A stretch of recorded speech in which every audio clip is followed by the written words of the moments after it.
So I don't know where it is being televised. I don't know if that's on Facebook, YouTube, Twitch. I have absolutely no clue. But Rob tells me that we are on the television. Hello to all of you that are watching us on the television, your phone, your computer, wherever it is. We still care about you. We also care about the text line. I'm sorry that you guys don't get every opportunity to win a prize like the people that are listening to the show the old-fashioned way on the radio. Shout out to you if you're still listening on 610 a.m. Why are you still listening on 610 a.m.? You should be listening on 96.5 The Fan. I also want to thank those of you that have switched over to the new number. Now, I know some of you listening right now have probably called me an idiot over the last couple of days. But you have called me an idiot on the old number. We don't have that password anymore. I didn't see it. If you want to call me an idiot and you want me to see it, the best way to do that is at 913-586-7965.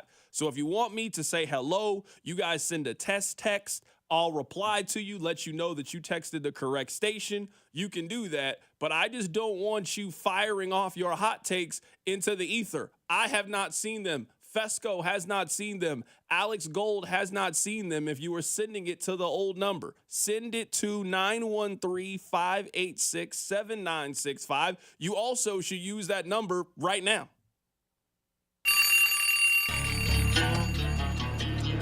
Pizza time on the drive, Carrington. Dial me up right now, 913-586-7965. Caller number 6 wins a pizza from our friends over at Pizza Tassio. Pizza Tassio is Kansas City's best New York-style pizza, and it has taken over Kansas City. They lovingly use 100% whole milk mozzarella, all organic tomato sauce with locally grown fresh ingredients, all made by KC guys who both know and love pizza. They also have a killer selection of craft and local beers, plus unique wines. So whether it's a slice or two or a whole pie, be sure to visit them now at pizzatassio.com. That's pizzatascio.com. I need you guys to do me a couple of favors. Number one, I need you listening to The Drive each day on 96.5 The Fan. Number two, I need you to tell one friend. I don't need you to tell two friends that if you want some of the best pizza in town and you also are excited about the Royals making the postseason, the best place to do that is right here with us on The Drive on 96.5 The Fan. Let me give you the two biggest lessons that we all learned in week 1 of the NFL season. It is now over. There are no more games. There's no Tuesday night football. There's no Wednesday. We'll get this thing going again coming up in a couple of days when the Bills and Dolphins play each other for the first Thursday night football game on Amazon. But these are the two big lessons that we got in week 1 of the NFL season. The number one lesson is off-season matters. We had this conversation yesterday with Cincinnati. Your off-season matters. A disjointed August creates a disjointed September. It was a lot going on with the Cincinnati Bengals. This player's unhappy. This player is mad about something. This guy's not showing up. This guy's not at camp. Well, what do you know? They lost. Brandon Ayuk has been mad about his contract for the last 6 weeks. Is he going to play for the Browns? Is he going to play for the Patriots? Is he going to play for the Steelers? Wait, no, I want to stay in San Francisco. Well, what do you know? Brandon Ayuk got a ball thrown right to him yesterday. That's a play you got to make. You wanted to be one of the 5 highest paid receivers in the league. When your quarterback hits you in the hands in the end zone, you know what you got to do. You got to catch it. He didn't catch it. Peyton Manning gets on him a little bit. He did that with Bill Belichick watching. It was embarrassing. August matters. So next season, when we come back and we're talking about this and we're starting to get ready, what teams do you like? What teams do you not like? We have to pay better attention to their August. We have to pay better attention to their offseason. That stuff matters. Your quarterback, who is 40 years old coming off an Achilles tear, he can't be in Cairo during OTAs and mandatory camp. You should be at work, building camaraderie, working with your team, ironing out the kinks, because what you don't get done in May and June and July, trust me, it always shows up once the games start to matter. Aaron Rodgers looked like a guy who hadn't been playing a lot of football lately, and we'll get to that. But the first lesson that we got in the NFL this season is a very simple one. Your August matters. Say it with me. This is the last time I'll say it. A disjointed August creates a disjointed September. Look at Cincinnati. It is always something with Cincinnati. That is why the first 2 weeks of their season, the first 3 weeks of their season, look the way that they do because they are always disjointed. And how you practice, how you prepare, always shows up on Sunday. So that's lesson number 1. Lesson number 2, shame on all of you. This show tried to tell you about the New York Jets. I'm ready to go ahead and pat myself on the back right now. Rob, I don't know if you're willing to pat yourself on the back. I'm ready to call it right now for the New York Jets. That's not a good football team. It's not a good football team. Let me give you a couple of different reasons why. And another team is in this same mix. The Atlanta Falcons are in this mix. I don't know what it is, and maybe it's like modern medicine and that things have changed. Maybe that's what it is. But when a guy used to tear his ACL, we really acknowledged it. Oh, man, that guy tore his ACL. I don't know if he's going to be the same when he comes back. Used to be out for 12, 14 months with the torn ACL. That was like the worst thing that could happen to you as an NFL player. And then Adrian Peterson happened. He came back almost instantly, and we started to think that tearing your ACL wasn't a big deal.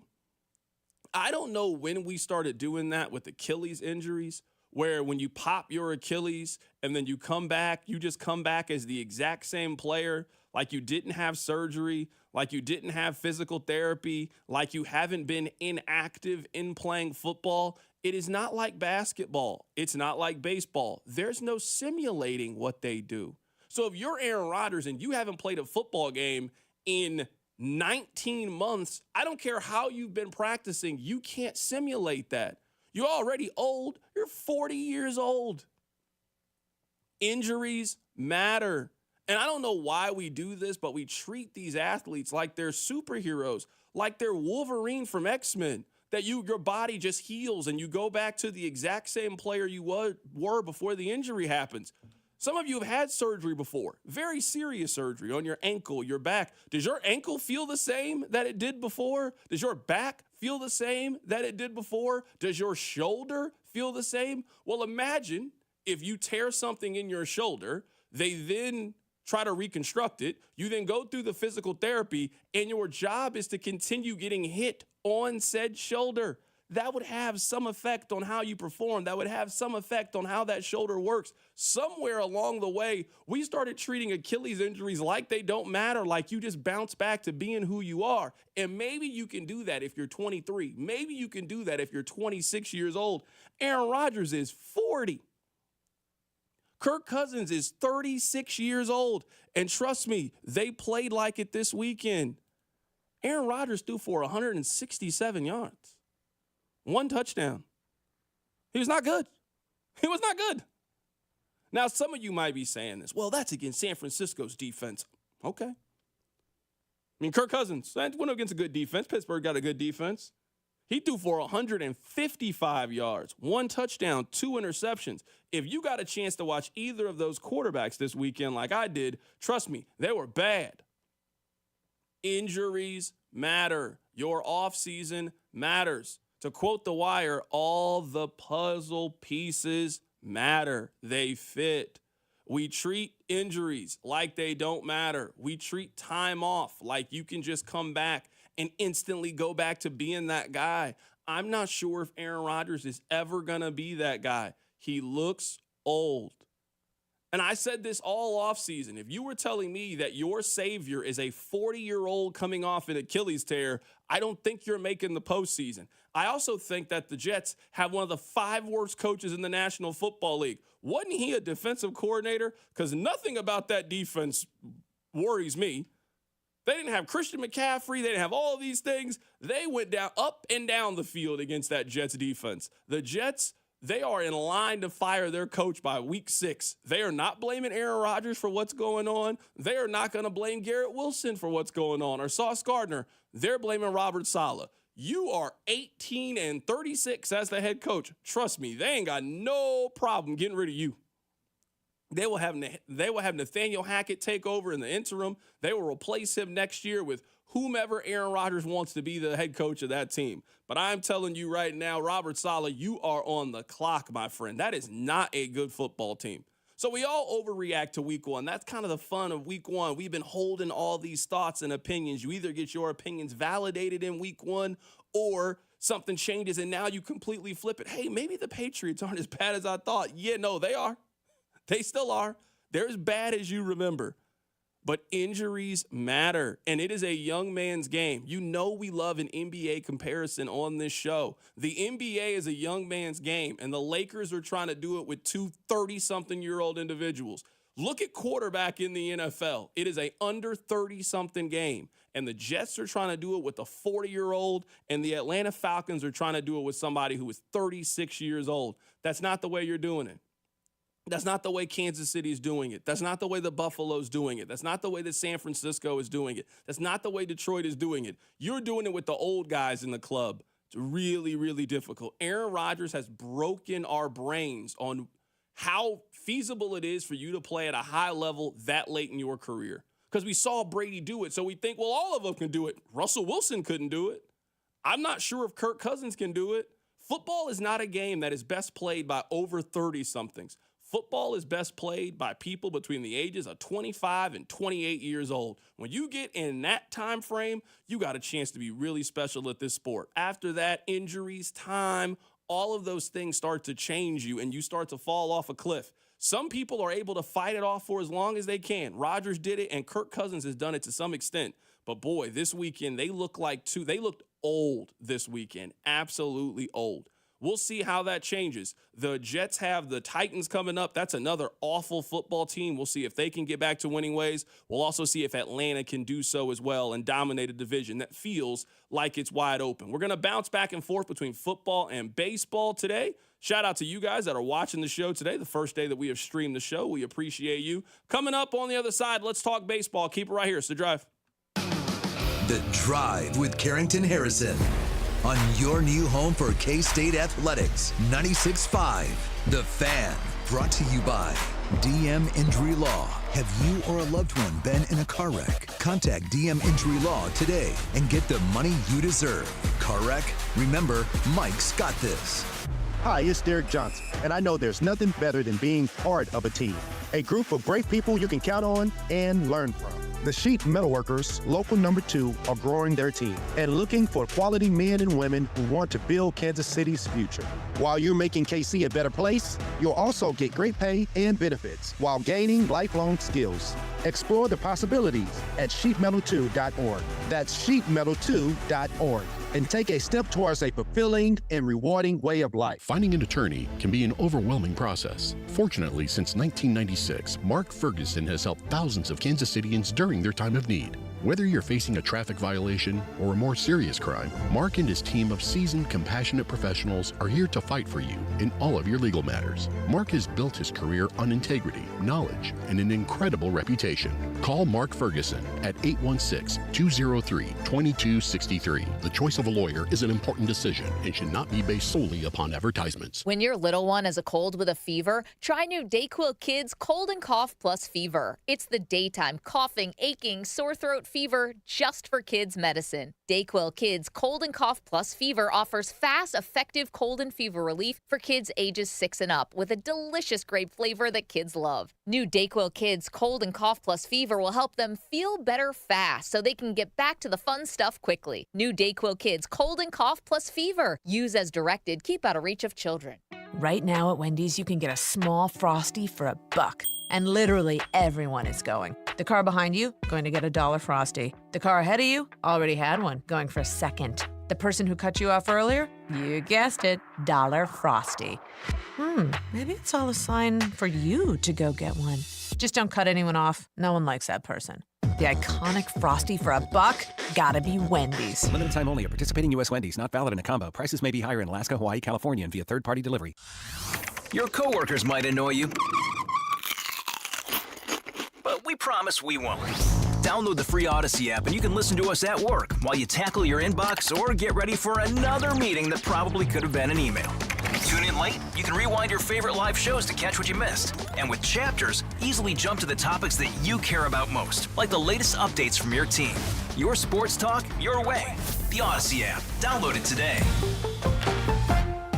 With T-Mobile, you can get tons of benefits and still save on every plan versus AT&T and Verizon. Because nobody likes having to choose. It's like getting romance and sci-fi.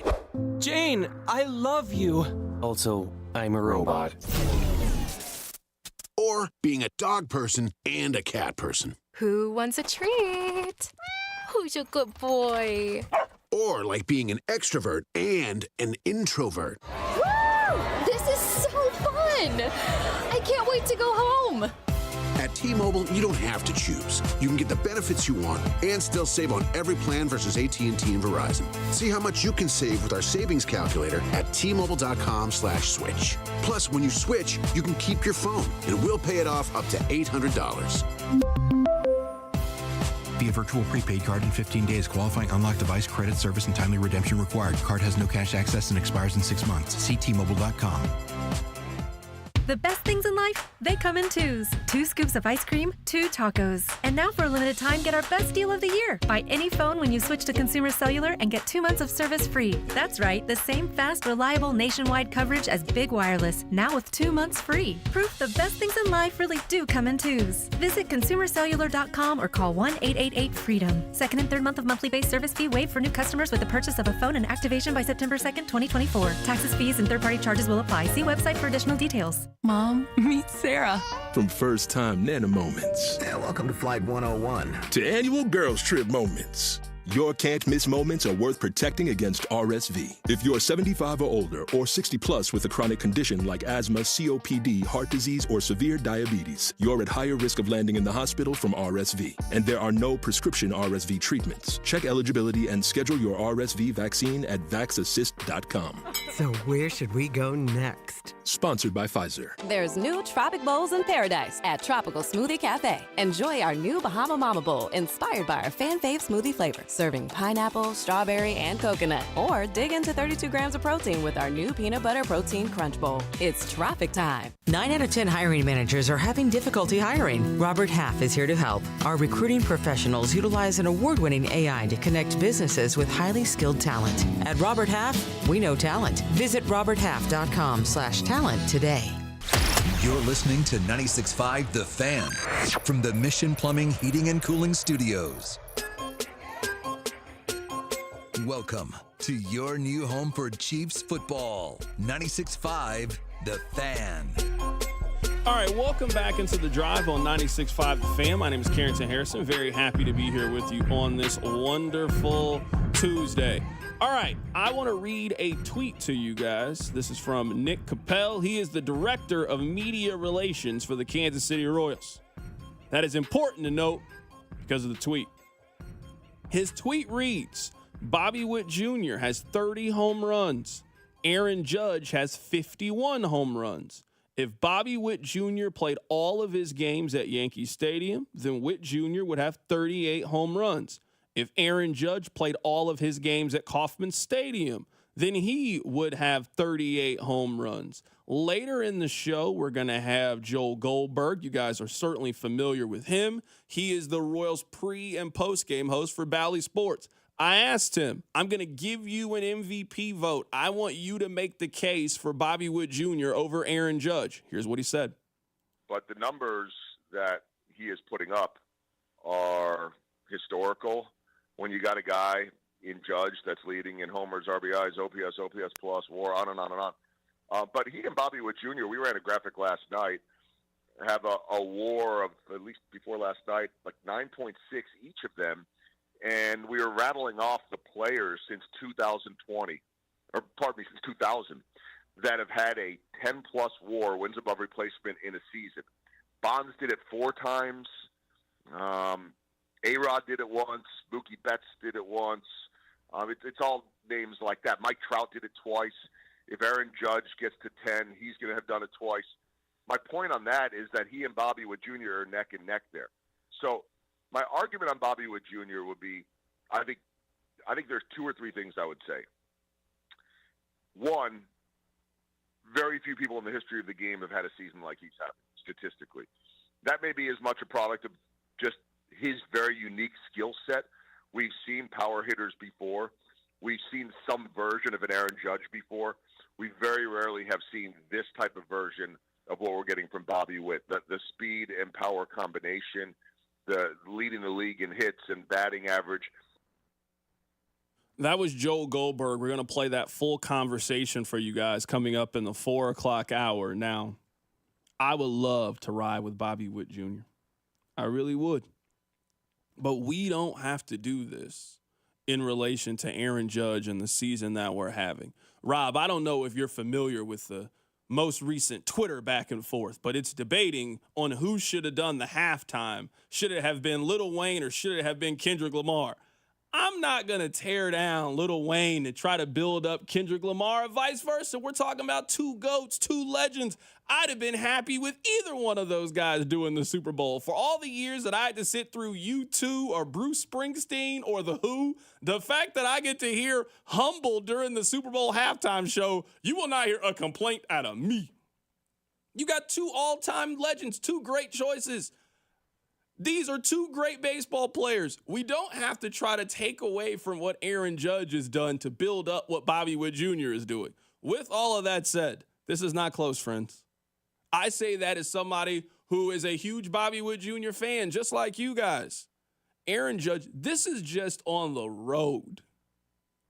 On the road this year, he has 20 doubles, he has 25 home runs, 67 RBIs, and is hitting .313 this season on the road, Aaron Judge. He has 55 walks on the road this year. I have not counted a single game at Yankee Stadium. He still would be a 30 and 75 RBI guy in just the half season of work. Aaron Judge is the American League MVP.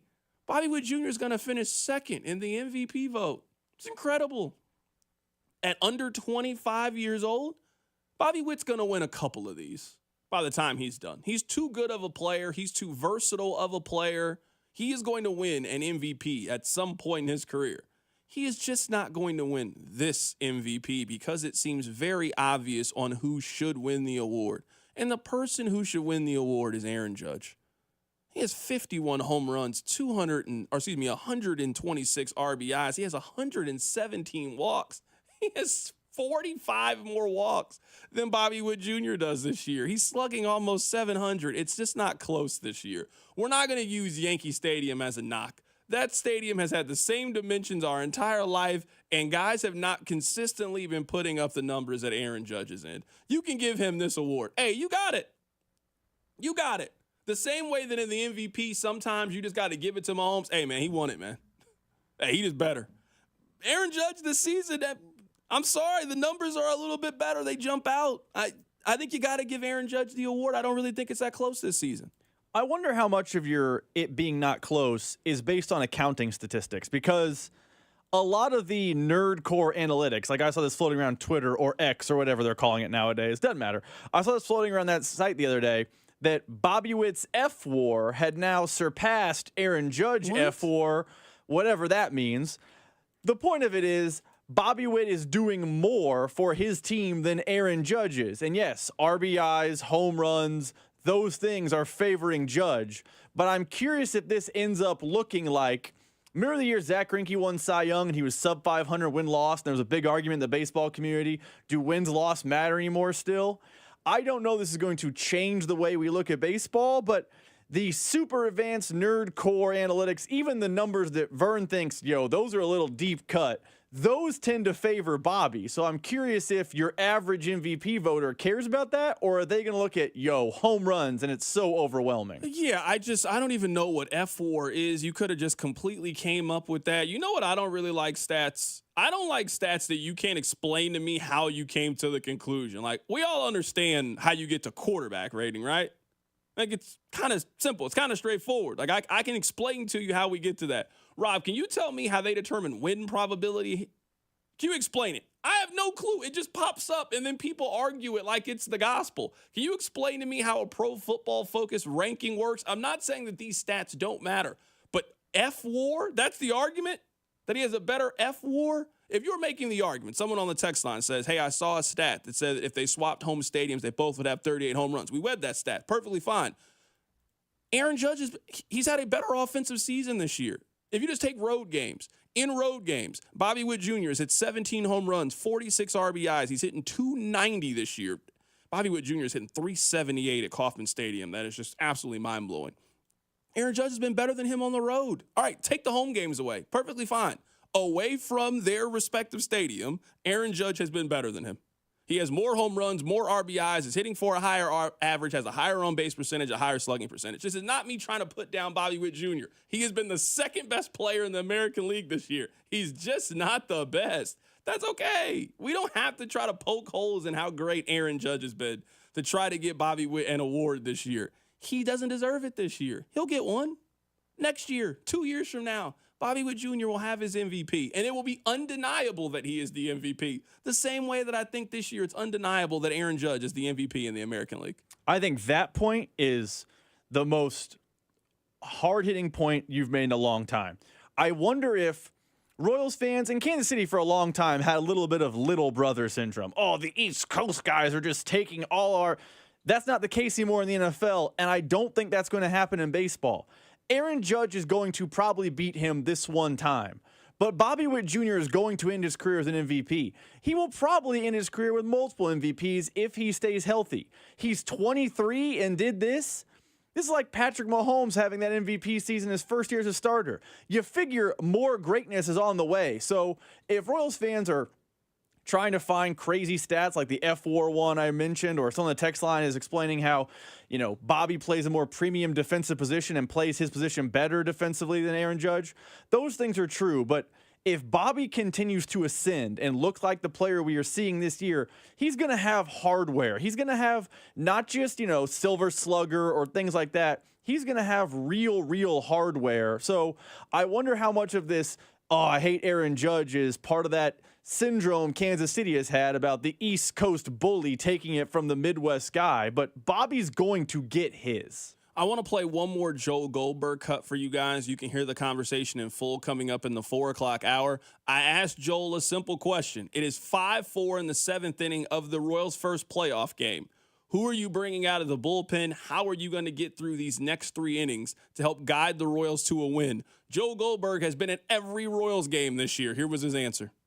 I think we all agree that at this moment, and of course we know how these things can change in a moment, I think we all feel pretty good about Lucas Erceg in the 9th. I don't think that's what you're getting at, right? You're trying to get at the 7th and the 8th, which was actually a discussion that we were having a little bit last night because we weren't sure if Erceg would be available and never made it to that point because he had gone the last 2 days in a row. Hunter Harvey doesn't seem to be making progress. That doesn't mean he won't be back.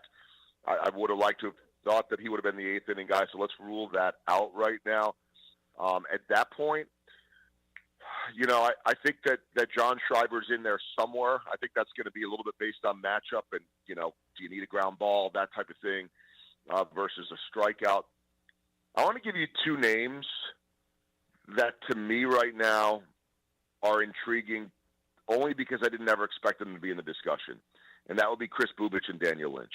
And I would love to see over these final few weeks a little bit more high leverage for them. Bubich has been getting some of it.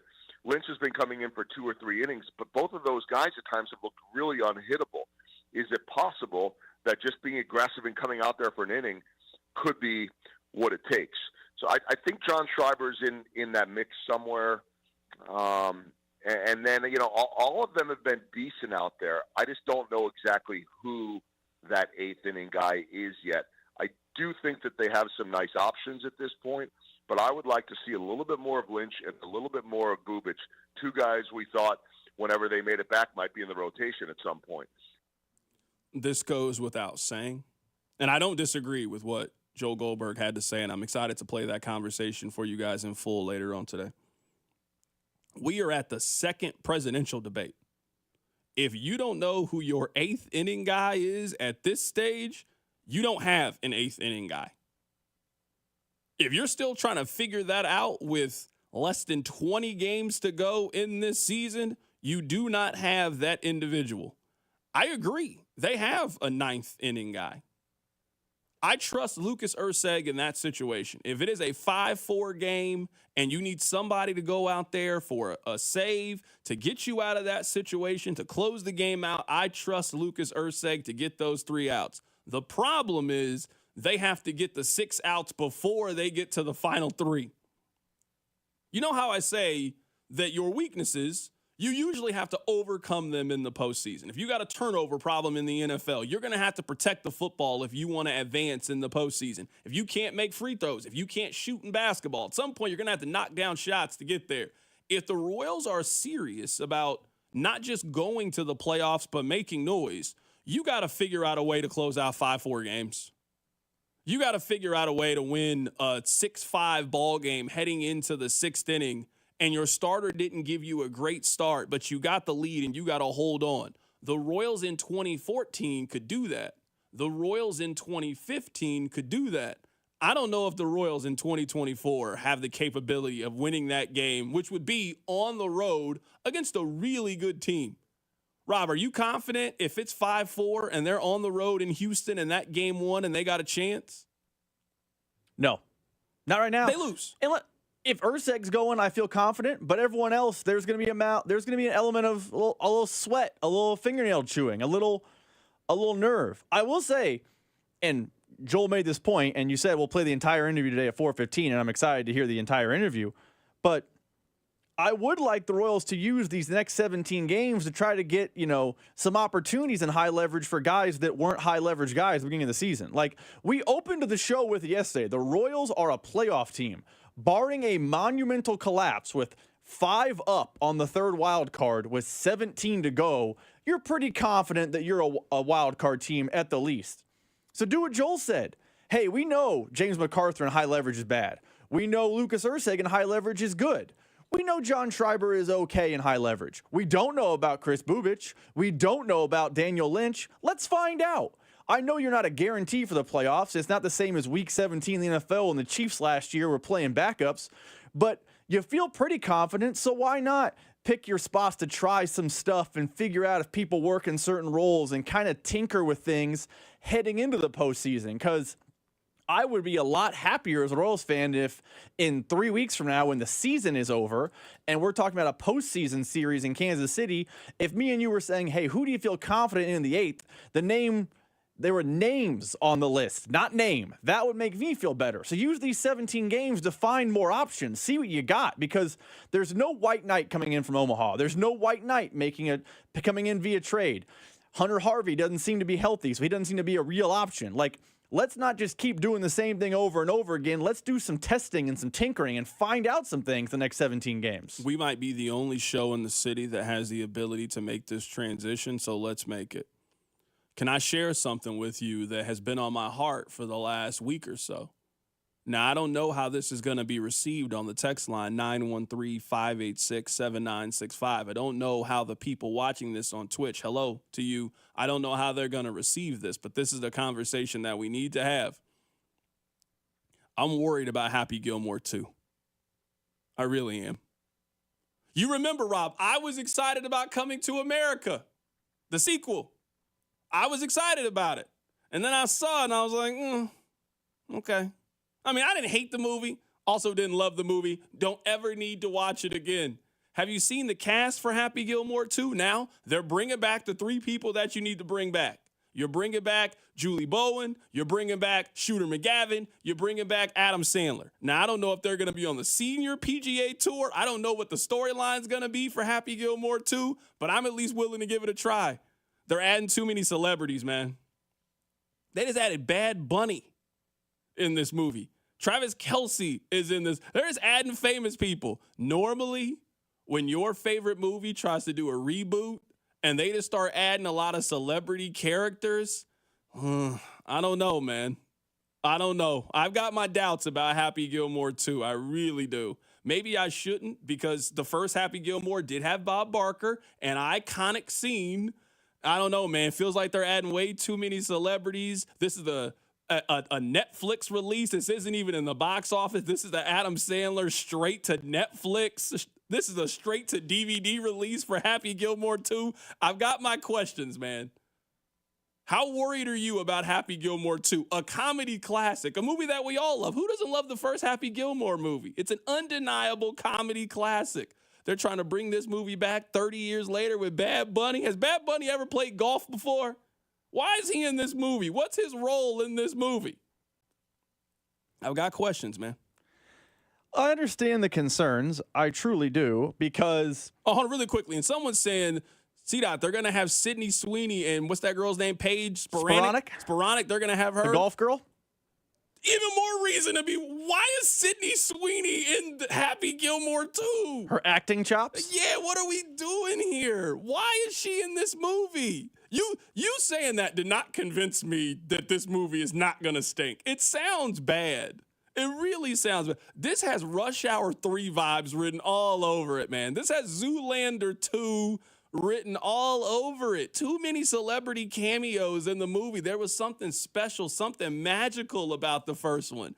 And now we're just going to TikTok this thing up? I don't know, man. I got serious reservations going into the app to watch this. First off, if Sydney Sweeney's in it, I will be seeing it I can't see it in theaters, but I will be watching it because Sydney Sweeney just pumps out classics. I recently saw her movie where she was a nun. Boom, 10 of 10, no notes. Right. Perfect nun work. That's what I'm here to tell you. She is an elite actress. She's like Meryl Streep, but better. People are calling her the Meryl Streep of our era. Oh my goodness. I mean, actually, you know what? Meryl Who is what we'll be saying when Sydney Sweeney's career is over. That's first and foremost. Secondarily, I actually agree with you. Everyone loved Anchorman 1. Anchorman 1, cult classic. I know you're about to say some nonsense. Just no, don't talk bad about Anchorman. I don't like Anchorman, but it's a classic. You're not going to hear me speak bad on. Just because I don't like it doesn't mean that I don't. It's still good. Someone said, what about Dumb and Dumber 2? Exactly. Dumb and Dumber classic. They then tried to bring it back 20 years later. It's not good. That's exactly what it sounds like. I would have more confidence if this was going to the box office. But the fact that this is a Netflix original and it's an Adam Sandler Netflix, he's the one that's been giving us that same murder mystery with Jennifer Aniston. They've done that movie 6 times on Netflix. I'm telling you, I'm not confident going into this. I'm really not confident. I'm just saying, with Anchorman 1, we all loved it. It had a few cameos. We had Ben Stiller. We had Vince Vaughn. It wasn't a cameo-a-palooza, but there were cameos, and we all enjoyed Anchorman 1. Most people enjoyed Anchorman 1. Comedy classic. 10 years later, they bring Anchorman 2 to theaters, and it is inundated with cameos. You should have known whenever Drake was in it. It was Drake. It was Harrison Ford, Jim Carrey, Tina Fey, Amy Poehler. I mean, Kanye was in it. This is back when Kanye was allowed to be in like the public eye. Why is Kanye in Anchorman? James Marsden was in it. Megan Good was in it. I mean, Kristen Wiig. I was excited. I was in college. I'm like, yo, Anchorman 1 was great. Anchorman 2, look at this cast list. Fire. And you know what? It stunk. I'm worried that as we become a cameo-a-palooza again in Happy Gilmore 2, that it might be a problem. And Travis Kelce's on that list of potential cameos. And no, he's not potential. He's going to be in the movie. Travis Kelce is going to be in the movie. Yeah, I'm worried that they're oversaturating the market. Yeah, man. Text line 913-586-7965. You guys let me know. Are you excited about Happy Gilmore 2? They're starting to add more people to it. Netflix was tweeting about it today. I'm going to guess that this movie probably comes out. I'm going to guess around the postseason. That just feels like a really good time to announce this movie. This movie comes out in early February. Around the Super Bowl, they announced this. We get like some trailers leading into it. Kelsey's in it, expecting the Chiefs to make a deep run. This feels like a movie that's going to get shot quick. They're going to pump this movie out, and it's going to come out early 2025. I don't know, man. This feels like you release this Masters Week if you're Adam Sandler. That's a good one. You release it the Tuesday of Masters Week. Okay. And you say, you just have the golf market cornered, and that's what you do. I get your point, but April on Netflix, that's the time to do it. Okay, no, that's a good point. I can't argue that. 913-586-7965. Let us know what you think. They are making a sequel to Happy Gilmore. Coming up on the other side, we're going to do something new called the Cover 3. We're going to give you thoughts on all 3 local teams, K-State, Missouri, and K-State. That's all coming up. Keep it right here. It's The Drive on 96.5 The Fan. The Drive with Carrington Harrison on your home for Kansas City sports. 96.5 The Fan. Brought to you by DM Injury Law. Have you or a loved one been in a car wreck? Contact DM Injury Law today and get the money you deserve. Car wreck? Remember, Mike's got this. I can't wait to watch the Chiefs go up and down the field and score a ton of points this year. And now I have even more reason to cheer on the Chiefs. I just head to Hy-Vee the day after any game and score savings at the pump with my Hy-Vee Perks card. Win or lose, I earn fuel saver discounts equal to the Chiefs score based on the amount I spend. If the Chiefs score 42 points, I save 42 cents a gallon when I spend $42. The more we score, the more I save. Only at Hy-Vee. Offer good in-store and online. Some restrictions apply. See store for details. Flu season is here. Get your flu shot today at your local Hy-Vee pharmacy. It's easy, convenient, and no appointment is necessary. Plus, when you get your flu shot at Hy-Vee, earn a 20-cent fuel saver. That's right, a 20-cent fuel saver. Get your flu shot when it's convenient for you. Schedule online or just stop by your Hy-Vee pharmacy. No appointment necessary. Help your family stay healthy.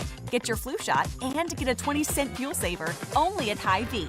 See store for details. Some restrictions apply. Hey friends, it's noisy out there. With information coming at us all day, every day, it's hard to know what to trust, and the world of wealth management is no exception. That's why UMB Private Wealth Management helps you tune out the noise and tune into what matters most. They'll create a financial plan based on your unique goals, so it's your voice that comes through loud and clear. Get financial clarity. Go to umb.com/privatewealth to schedule an appointment. That's umb.com/privatewealth. Our goal is to provide patients with the strongest, most effective, and safest options in this exciting field of regenerative medicine. Dr. Mitchell Scheinkup, National Medical Director at QC Kinetics. The idea that you can avoid a joint replacement is very exciting. And that's from a surgeon who's done thousands of joint replacements, but who now believes there's a better way. Regenerative medicine, as we understand it today, gives lasting pain relief, improved function, without surgery, without drugs. Under Dr. Scheinkup's leadership, QC Kinetics medical professionals treat patients every day with the most advanced protocols in natural biologics. Literally tens of thousands of people all over America. I've been doing research on regenerative medicine for 2 decades.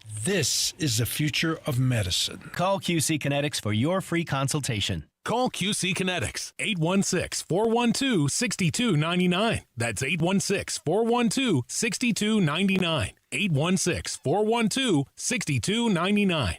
Truck drivers, don't miss out on the unmatched consistency of a Schneider driving job. With our industry-leading selection of driving options, you'll find a job with the freight, home time, and schedule you've been looking for. Plus, Schneider drivers operate state-of-the-art, well-maintained equipment and have access to award-winning benefits and a 24/7 support team. Don't wait. Find a job that offers the stability you need to fuel your career. Search jobs and apply today at SchneiderJobs.com. That's SchneiderJobs.com. Buying a home is one of the biggest financial decisions you'll ever make. Before you tour a home, the real estate professional you're working with may ask you to sign a buyer's agreement, which describes the services you'll receive, each party's role and responsibilities, and how your agent will be compensated, all of which you'll want to discuss with them up front. So work with an agent who's a Realtor. Realtors are members of the National Association of Realtors with a duty to honestly represent you and put your interests above their own, because that's who we are. You're in hot water, mister. What'd I do? I told you months ago our utility bills were getting higher because of that old outdated tank water heater. Maybe it's time we finally switch to a Navien tankless.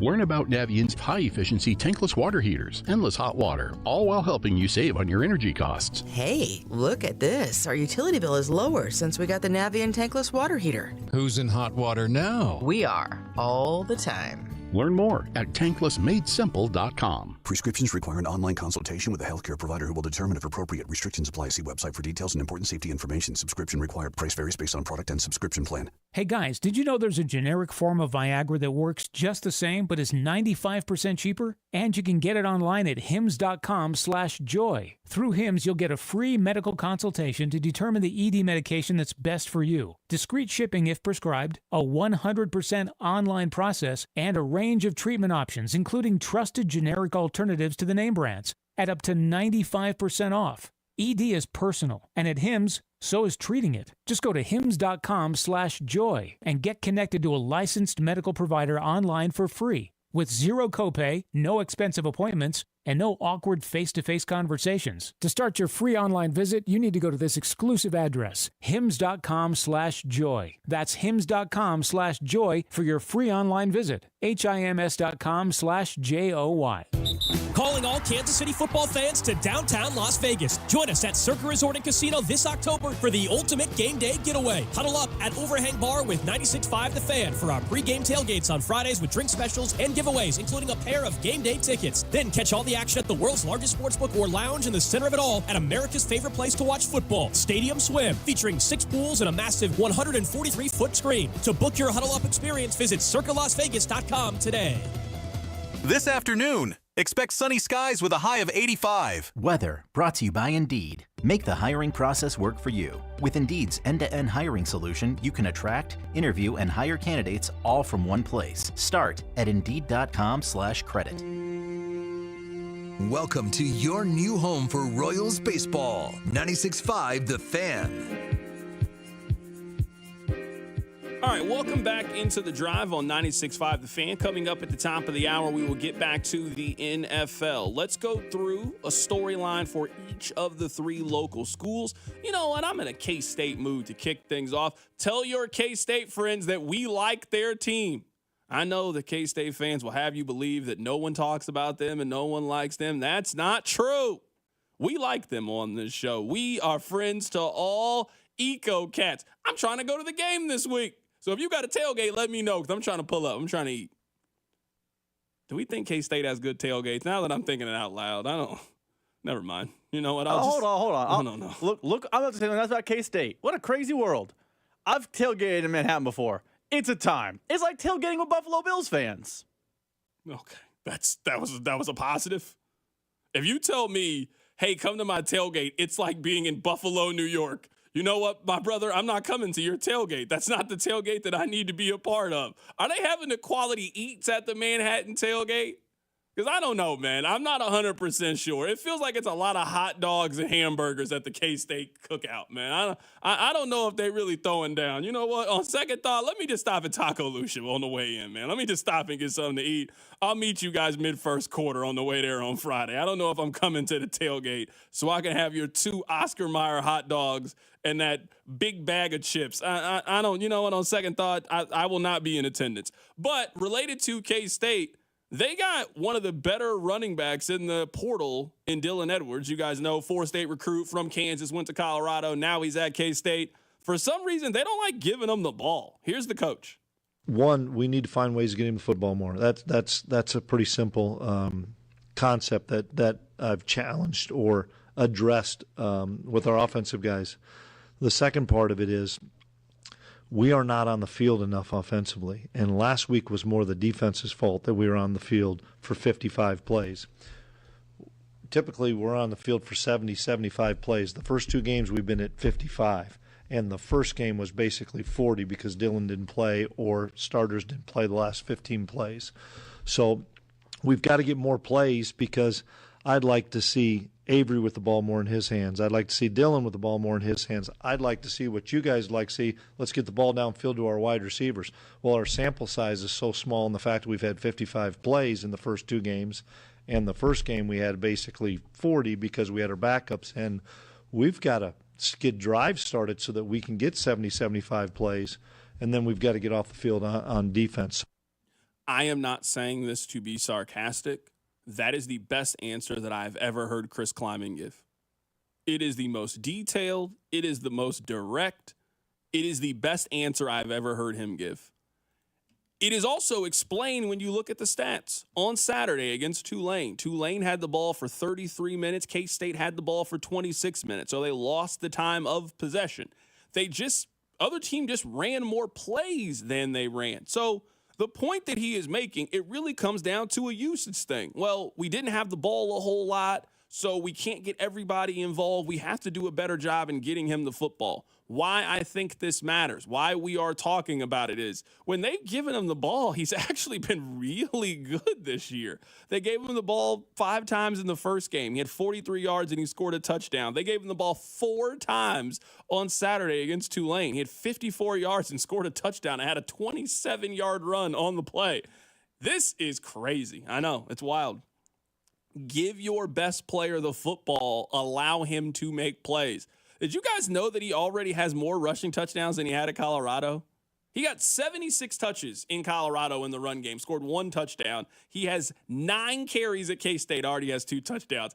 I think the kid might be really good.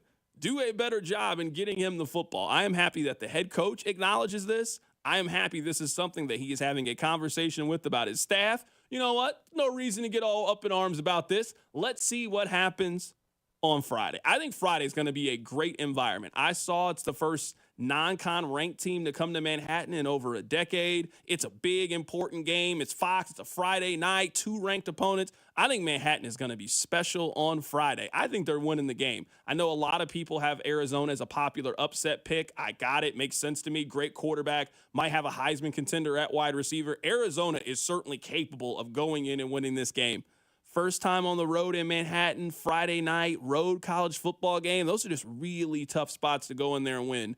I think that K-State takes care of business, and I think they beat Arizona on Friday in Manhattan. You know what? Let's talk about your team. Let's talk about KU. I will allow you more time to talk about this than I need to talk about this. All I want to say is, KU, y'all can lose this game. I don't know if you guys know that or not, and I get it. You know, you play UNLV and it's a home game and you're all excited. I'm telling you, you can lose this game. UNLV is 2-0.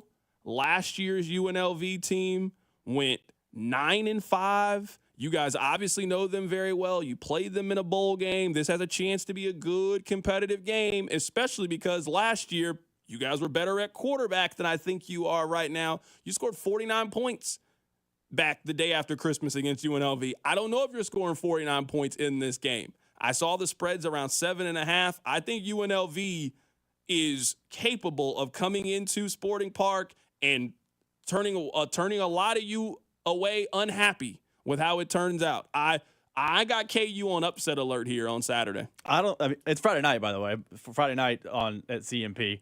But I agree with you. They should be on upset alert. But I think a lot of the meltdown you are seeing from KU fans, which, by the way, it's been KU basketball level of meltdown post a loss. We haven't seen that for the football program. I love it. Pour directly into my veins to see KU fans. You guys were so excited about this football season. This football season was supposed to be different. That's what it was. You guys were talking about the playoff. You lost to Illinois in week 2. I love it. All right, let me get back to fair and balanced. This season is not over. You guys can still win 8-9 games. Sure, you're not going to the college football playoff. You still can have one of the 5 best seasons in Kansas football history. All of that is still there.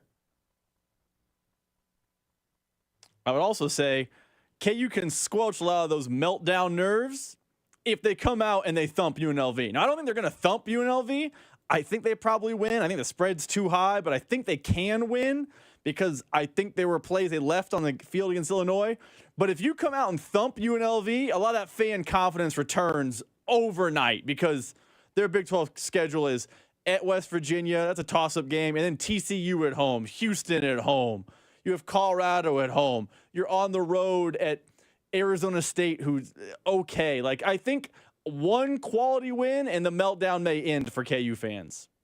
Do you know how much tickets are right now for the game? On Friday night? Yeah. I don't. $65. That is a monumental drop. You probably should have sold your tickets back when you first got them and then bought back in today. If you're telling me you can now get into this KU game for $65-$80, that ain't bad. It's a good college football game in a very unique environment. It's the last game that they have at Sporting Park this season. If you're a KU fan, I would encourage you to go ahead and look at some of these seats. It's not a bad seat in there. So even if you get the worst tickets imaginable, what's the worst seat at Sporting Park? It's $65 right now on Vivid Seats if you want to check it out and you want to go to the game. For Missouri, it's very simple. Is Luther Burden and Theo Weiss going to play? Now, Eli Drinkwitz says they're going to play, says they are probable for the game. He expects them to play. If you got those two guys playing, I don't have anything to worry about heading into this game against Boston College, which now, oddly enough, has kind of turned into a game that's like, hey, man, Boston College might actually be kind of decent. I mean, they're a ranked opponent here. Now, they're ranked off the fact that they beat Florida State. It's not a good football team by any means, but that's a team that can run the football. It's a team that has a mobile quarterback. I think Boston College is coming in here a little bit surly, certainly with nothing to lose here. You're the road team. You're playing the big bad AC or SEC team that's ranked in the top 10.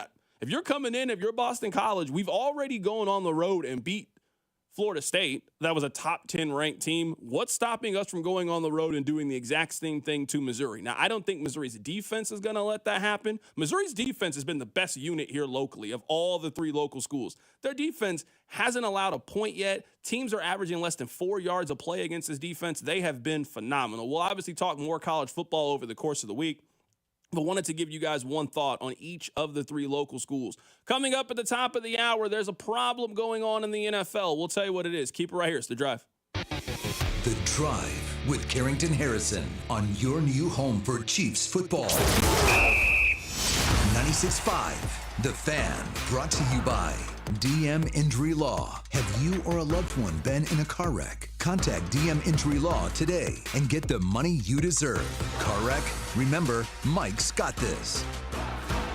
96.5 The Fan and Kansas Lottery are partnering to give you a chance to win big with Kansas Lottery's Chiefs World Champion Instant Ticket. Go to 965thefan.com for your chance to register to win a $30 prize pack and the $100,000 grand prize pack. It's all brought to you by 96.5 The Fan and Kansas Lottery. Dana Hughes here to talk about low T. Low testosterone causes a host of problems. These include low sex drive, bad sleep patterns, unproductive workouts, decreased energy, brain fog, and more. If you're feeling like this, it's time for you to treat that low T and change your life. Harlan Men's Health are experts in treating low testosterone and other men's sexual health conditions. They've successfully treated many men for low T, and men have seen the amazing difference that those treatments can make in their life. Within just a few weeks, you'll feel your energy return, the brain fog will go away, your sleep will improve, as will your workout, and your sex drive will be significantly enhanced as well. Contact Harlan Men's Health today. They have 3 locations to serve you: Overland Park, Kansas, Independence, Missouri, between Blue Springs and Lee Summit, and their new office in North Kansas City. Contact them today at 844-447-6600 or visit harlanmenshealth.com. Procrastination. Easy to do, difficult to spell. Millions of Americans suffer from procrastinitis, especially when it comes to spending money on home improvement projects. Remember the cold breeze flowing through your home last winter? You swore you'd replace those drafty old windows before another snowflake flew.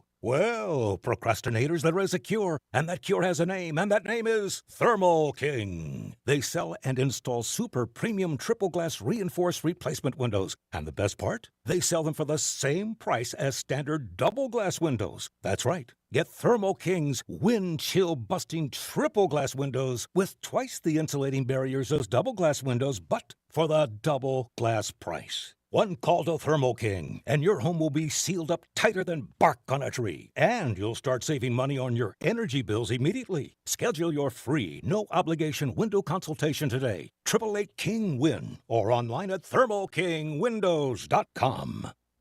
I'm ready for more NFL, and FanDuel, America's #1 sportsbook, is continuing its special offer to keep us watching more.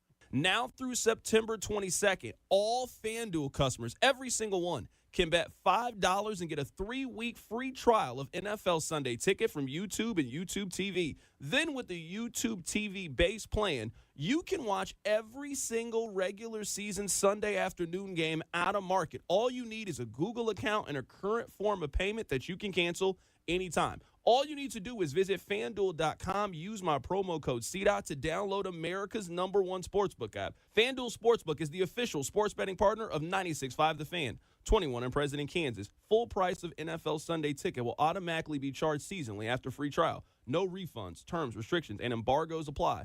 FanDuel is offering online sports wagering in Kansas under agreement with Kansas Star Casino, LLC. Gambling problem. Getting help is your best bet. Call 1-800-522-4700. Visit ksgamblinghelp.com.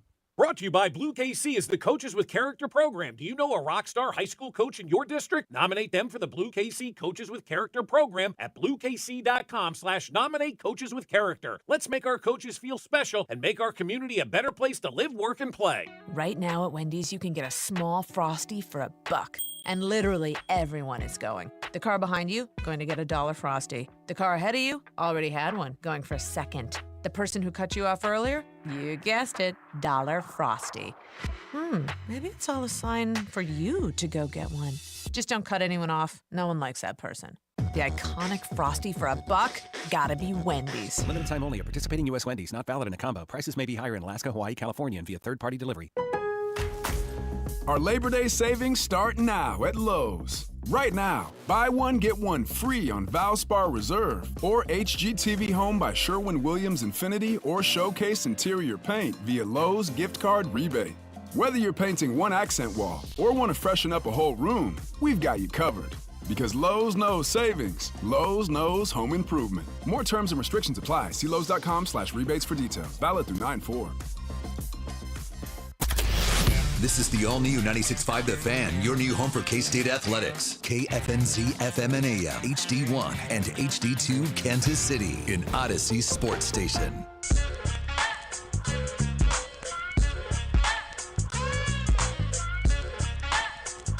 Let's have a conversation about the National Football League and where we sit right now. Now, I understand that some of you will just argue that the NFL is king among everything. And some of you, I don't believe, are capable of having a conversation about the sport.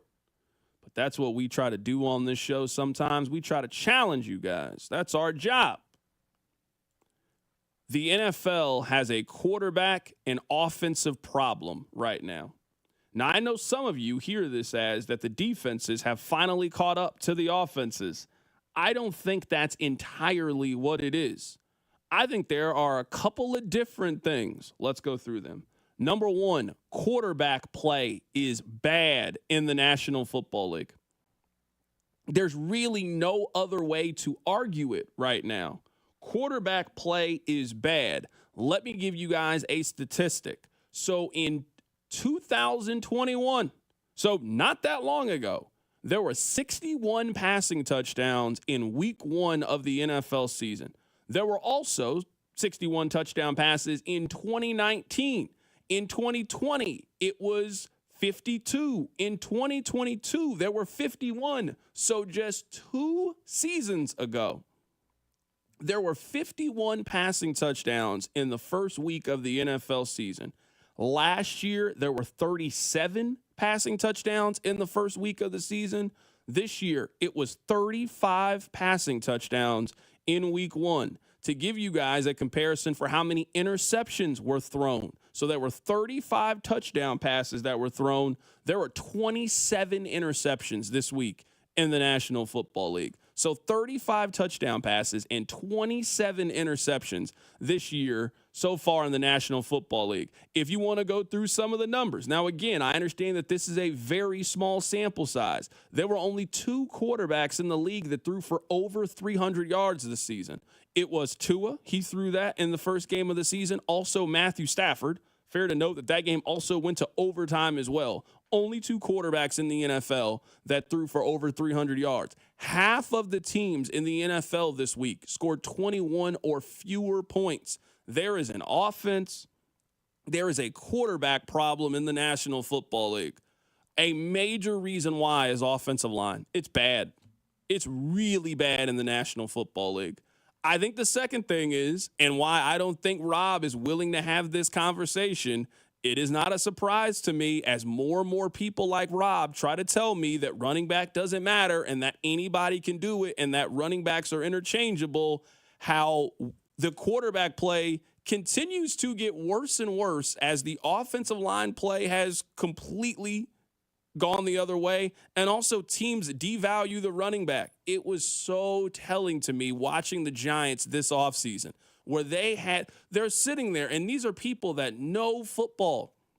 And the general manager of the Giants says, we didn't pay Daniel Jones $40 million to give the ball to Saquon Barkley. Saquon Barkley He sure seemed to help Philadelphia win. I don't know if they win that game on Friday night if they don't have Saquon Barkley. Maybe he would have helped the Giants, who didn't score a touchdown in week 1. So there are a lot of different reasons on why I think offense is so down in the National Football League. I think this is the biggest gap we have ever seen between the have quarterbacks in the NFL and the have-nots. You have so many young quarterbacks playing. Almost all of the rookie quarterbacks played poorly this weekend. Bo Nix was not that good this weekend. Caleb Williams was bad this weekend. Jaden Daniels, I guess, played okay, but he was not great throwing the football. So you have so many young quarterbacks playing in the league and guys that are adjusting. I think that's also kind of lowered the quality of the NFL. I think offensive line play is bad. I also don't think the teams are committed to running the football. All the things that you need to do to support your young quarterback and support your offense, Rob, there are so few teams in the league that are doing that right now. How much of it is, and I'm going to downplay the running back part of this because you know my feelings on running back, but how much is this what Mitch Holthus was talking about yesterday? And Mitch Holthus has drilled this into our heads. August matters. June matters. July matters. We don't talk about it in June, July, and August because we as media people and sports fans don't really care about June, July, and August. But OTAs are less physical than they've ever been. Quarterbacks are just leaving OTAs and mini camps and be like, nah, I'm good. You're seeing more Camp Pat type things around the country. It's like, hey, we're going to go throw together, but we're not going to go to the work event, for lack of a better term. Like, Lamar Jackson just skipped portions of OTAs. Aaron Rodgers just skipped portions of OTAs. Like, those things matter. And we had Tony Gonzalez on the show yesterday. Check out the podcast page. And he was talking about, well, you know, players these days have it so easy. When I was up there, I had two-a-days with Marty Schottenheimer and River Falls and all this and that, and it was more physical than ever. That's not how camp is nowadays. Well, you can't learn line play in a non-physical environment. You can't learn how to pass protect in a non-physical environment. You can't do those things in a non-physical practice. And if quarterbacks are going to skip the voluntary portions and O-line play is going to be guardian caps and patty cake most of camp, this is the result we're going to see, especially when you consider ain't no one playing in the preseason anymore. So as much as I would love to agree with you, be like, yeah, it's running back, bring them back, they're important. I think it's what Mitch Holthus says. August matters, and no one but the Kansas City seems to really take August seriously. Yeah, and I think that's fair, but I guess the question then is going to be, how do you turn things around with where the offense is? I think you and I noticed the decline in quarterback play last year in the National Football League, and all it's done is continue. And we can go through some of the starting quarterbacks in the league, and we can argue that it's week 1. Cleveland's quarterback situation ain't getting much better than what it is. The Giants' quarterback situation isn't getting much better. The Raiders, again, I think this is the biggest gap we have ever seen between – there are a handful of teams that obviously have a good quarterback. I am not worried that Patrick Mahomes didn't throw for 300 yards. He threw for 291 yards and had 10.4 yards per attempt. Mahomes played really well this season. The amount of quarterbacks that are actually good in the National Football League, that number is less than 10. The amount of consistent quarterbacks that I think you have in the National Football League, I think is a small number. We have got to the point where Baker Mayfield is one of the better quarterbacks in the league. Where for a long time, we would have argued that he was on the low end of it. We have now lived long enough where, hey, Baker's capable. Baker's probably in the top 12. I would have thought this was crazy a month ago. But if I ask you right now, what quarterback would you rather have the rest of the season? Would you rather have Baker Mayfield or Kirk Cousins? I can make a very strong argument that it's Baker Mayfield. He's played really well for the last 2 seasons. Now, maybe it is just a week 1 overreaction to what we saw here, but it's a lot of bad quarterback play in the league. And I'm not sure if the offense is really going to turn up too much more from what we just saw this past weekend. I don't think it's going to be as bad where it's 35 touchdown passes and 27 interceptions. That's a really low number. So I don't think it's going to be that bad moving forward. But I don't know how the NFL is certainly trying to do things to get the offense back going. But some of it is the rules. They call 21 illegal formations and illegal shifts. So many penalties that really have nothing to do with the game and the scoring. They're clearly trying to, the whole point of the kickoff is to try to boost offense. They got to do a little bit more than where we are right now. I also think, and this is my anti-running back hat coming on, I don't think emphasizing running is also some magic cure-all. Like, I don't have the stats in front of me, but let's just use the Chiefs game as the example. The Chiefs running back play was also bad this week. There were pockets and moments in different games across the league where it wasn't just quarterback. Now, when quarterback's down, offense as a whole is going to be down. But we can look at a lot of teams and say, well, they didn't score. The running back was also bad.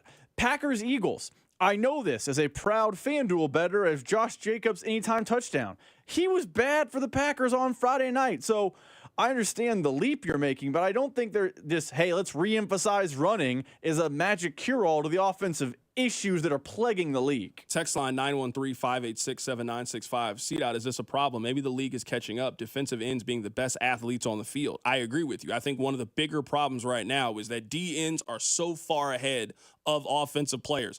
The league runs on quarterback play and the league runs on scoring. The reason you are so interested in fantasy football is because guys score points and teams score points. Half the league scored less than 21 points this past weekend. So if you guys are happy with it, and people are certainly watching it and engaging in the National Football League, but week one was not a great product in the NFL, and we just keep on pushing along. But the quarterback play was bad this year. I do want to know how in just such a short period of time, I mean, we cut passing touchdowns from 2 years ago in half in week one. D-ends just didn't get better than the offensive players over the course of the last 2 years. Something needs to be done, in my opinion, to kind of balance this thing back out, to get offenses going a little bit more. And it's funny enough to say that the game has already been made easier for quarterbacks. Maybe we got to do a little bit more, because there are about 12 to 14 teams that have absolutely abysmal quarterback play from a week in and week out basis. Coming up on the other side, we'll be joined by Aaron Ladd, sports director over at KSHB 41 News, who fired me off Sunday Sound Off this week, even though I agreed to do it. We'll talk about it. Keep it right here. It's The Drive. The Drive with Carrington Harrison on your new home for Royals baseball. 96.5 The Fan. Brought to you by DM Injury Law. Have you or a loved one been in a car wreck? Contact DM Injury Law today and get the money you deserve. Car wreck? Remember, Mike's got this. You're always better with a roof from JR. We've had more than our fair share of hail and wind this year. Are you playing Roofer Roulette? That's when you bet your roof and your home on the first random roofer to ring your doorbell. Why do that when JR & Company offers a free hail and wind report online at jrstormcheck.com? Just plug in your address and we'll pull a multi-year storm report. You'll know exactly what your roof has been put through and if you even need an inspection. If you do, no one is more thorough and works better with your insurance than locally owned, veteran-owned JR & Company. And if you need a new roof, remember, a roof from JR comes with a lifetime warranty on workmanship. Don't play Roofer Roulette with your home. Visit jrstormcheck.com and remember, you're always better with a roof from JR. Visit jrstormcheck.com. Calling all Chiefs fans. You could be on the field at the 50 inside GEHA Field for the official coin toss at a Chiefs home game this season. Visit Chiefs.com/GEHA now. You can enter to win a chance to be on the field for the March to the Three-Peat. Plus, you can score other exclusive prizes. Enter for a chance to win at Chiefs.com/GEHA. GEHA is the proud partner of the Kansas City Chiefs. Nachos! Hey, I'll take some. And some Frank's Red Hot. Nah. You're just gonna eat these boring nachos with no flavor. Frank it up! Frank it up! This guy finally gets it. It's the perfect blend of flavor and heat. Frank's Red Hot. I put that on everything. Hi, Discover. It's Jennifer Coolidge, and your cashback match has inspired me. Great. We love doubling the cashback you earn at the end of your first year. I'm doubling everything now. I'm double dating. I'm double dipping. Discover Cashback Match. See terms at discover.com/creditcard. Our Labor Day savings start now at Lowe's. Right now, buy one, get one free on Valspar Reserve or HGTV Home by Sherwin-Williams Infinity or Showcase Interior Paint via Lowe's gift card rebate. Whether you're painting one accent wall or want to freshen up a whole room, we've got you covered. Because Lowe's knows savings. Lowe's knows home improvement. More terms and restrictions apply. See Lowe's.com/rebates for details. Valid through 9/4. As a mom, comforting my family is what I do best. Vicks Vapor Stick provides soothing, non-medicated Vicks vapors in an easy-to-apply stick. And it dries fast, so there's no mess. I use it to comfort myself and my family. Thanks, Mom. Vicks Vapo Stick. Soothing comfort for the whole family. And when you need more comfort for yourself, try Vicks Vapo Shower Max for steamy Vicks vapors. Use as directed. Vapo Stick for use ages 4 and up. Vapo Shower Max use for adults only.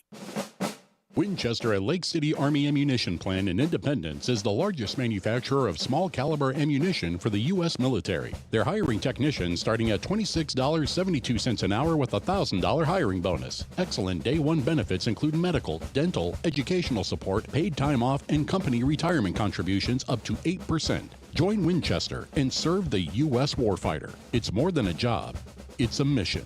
Apply at winchester.com/careers.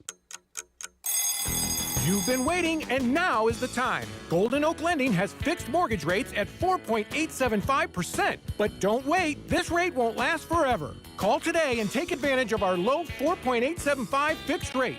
Call 913-890-GOLD. That's 913-890-GOLD. Golden Oak Landing, join my blue. 5.784 APR, FHA, 15-year, 20% equity qualified credit. Additional terms apply. NMLS 114937. I'm Bob Burke, founder and chairman of Burke America Parts Group, a family of brands that includes RepairClinic.com, an appliance and HVAC parts solution company that's grown into an international brand. Before AmericanEagle.com, we partially launched a new technology platform developed by another firm. American Eagle helped take our technology to a whole new level with digital marketing, software development, and business insights into our key markets, appliances, HVAC, and outdoor power equipment, and did so both on time and on budget. AmericanEagle.com has the resources, experience, and talent needed to produce solutions. Our new technology platform, developed by AmericanEagle.com, has produced tremendous results with higher traffic, conversion, engagement, and online revenue. If you have any home repairs you need to take care of, check us out at RepairClinic.com.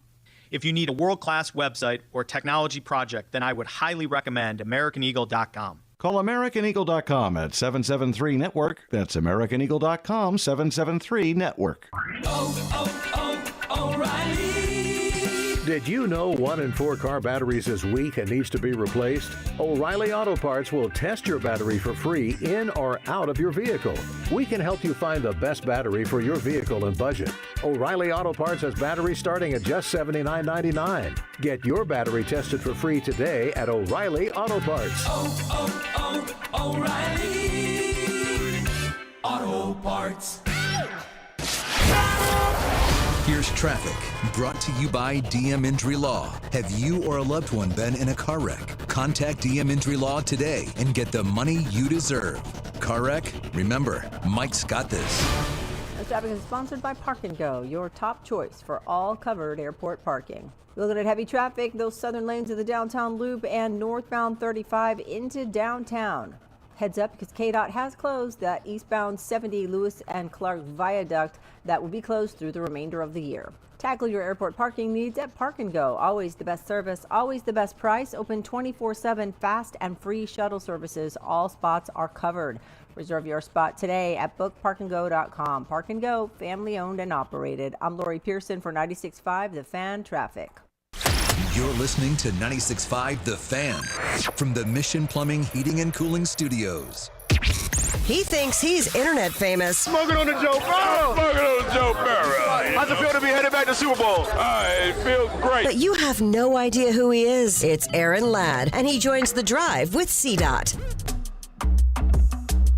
I want to tell you guys a true story before I introduce Aaron Ladd. Fabrication. Don't believe it. Fake news. 2 weeks ago, Aaron Ladd asked me to come on Sunday Sound Off. Oh, my goodness. And I said, ask Rob to do it, and then I will do it next week. I did everything in my power to move my schedule around so I could be available. Jeez. It's Sunday at 4 o'clock. I'm putting my Sunday best on. I was wearing a suit and tie. I was like Justin Timberlake back on the 2020 album. You had a flannel on? No, I had a suit and tie. You don't own a suit and tie. This was a special appearance for my brother Aaron Ladd. You didn't even wear a suit to Rob's wedding. I was like, hey, what time do you need me there? Oh, man, we replaced you. What? You've been asking me to come on this show for weeks, and now I agree to do it, and you fired me? I got fired on my day off? Yeah, we just, we went in another direction, Wow, you went in another creative direction? You were qualified, like Isaiah Thomas would say. You met all the requirements. Wow, you're saying I'm the Isaiah Thomas of Sunday Sound Off? That's what you're saying? That's crazy. Aaron Ladd joins us in studio. All right, Aaron, let's have a conversation, and I'm not really sure if any other sports show in the city is capable of having this conversation.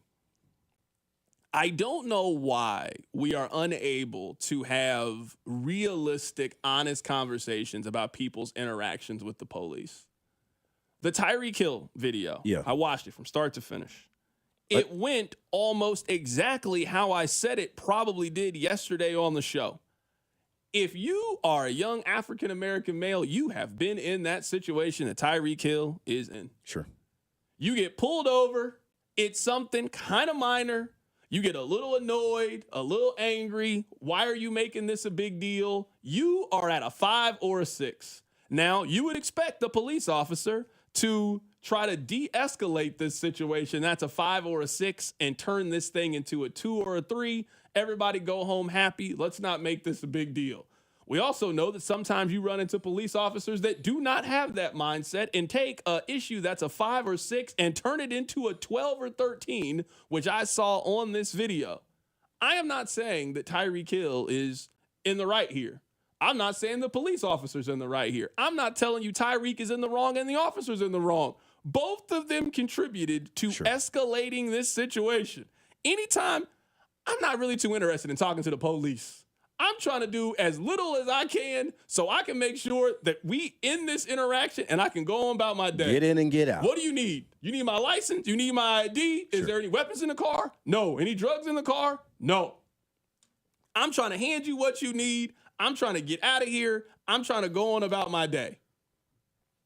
Tyreek is a little bit at fault for this incident. The rolling up the window is where things went awry. And you know, if you roll up the window and you kind of disrespect the officer to his face, you know this thing's about to turn. You know that's about to turn.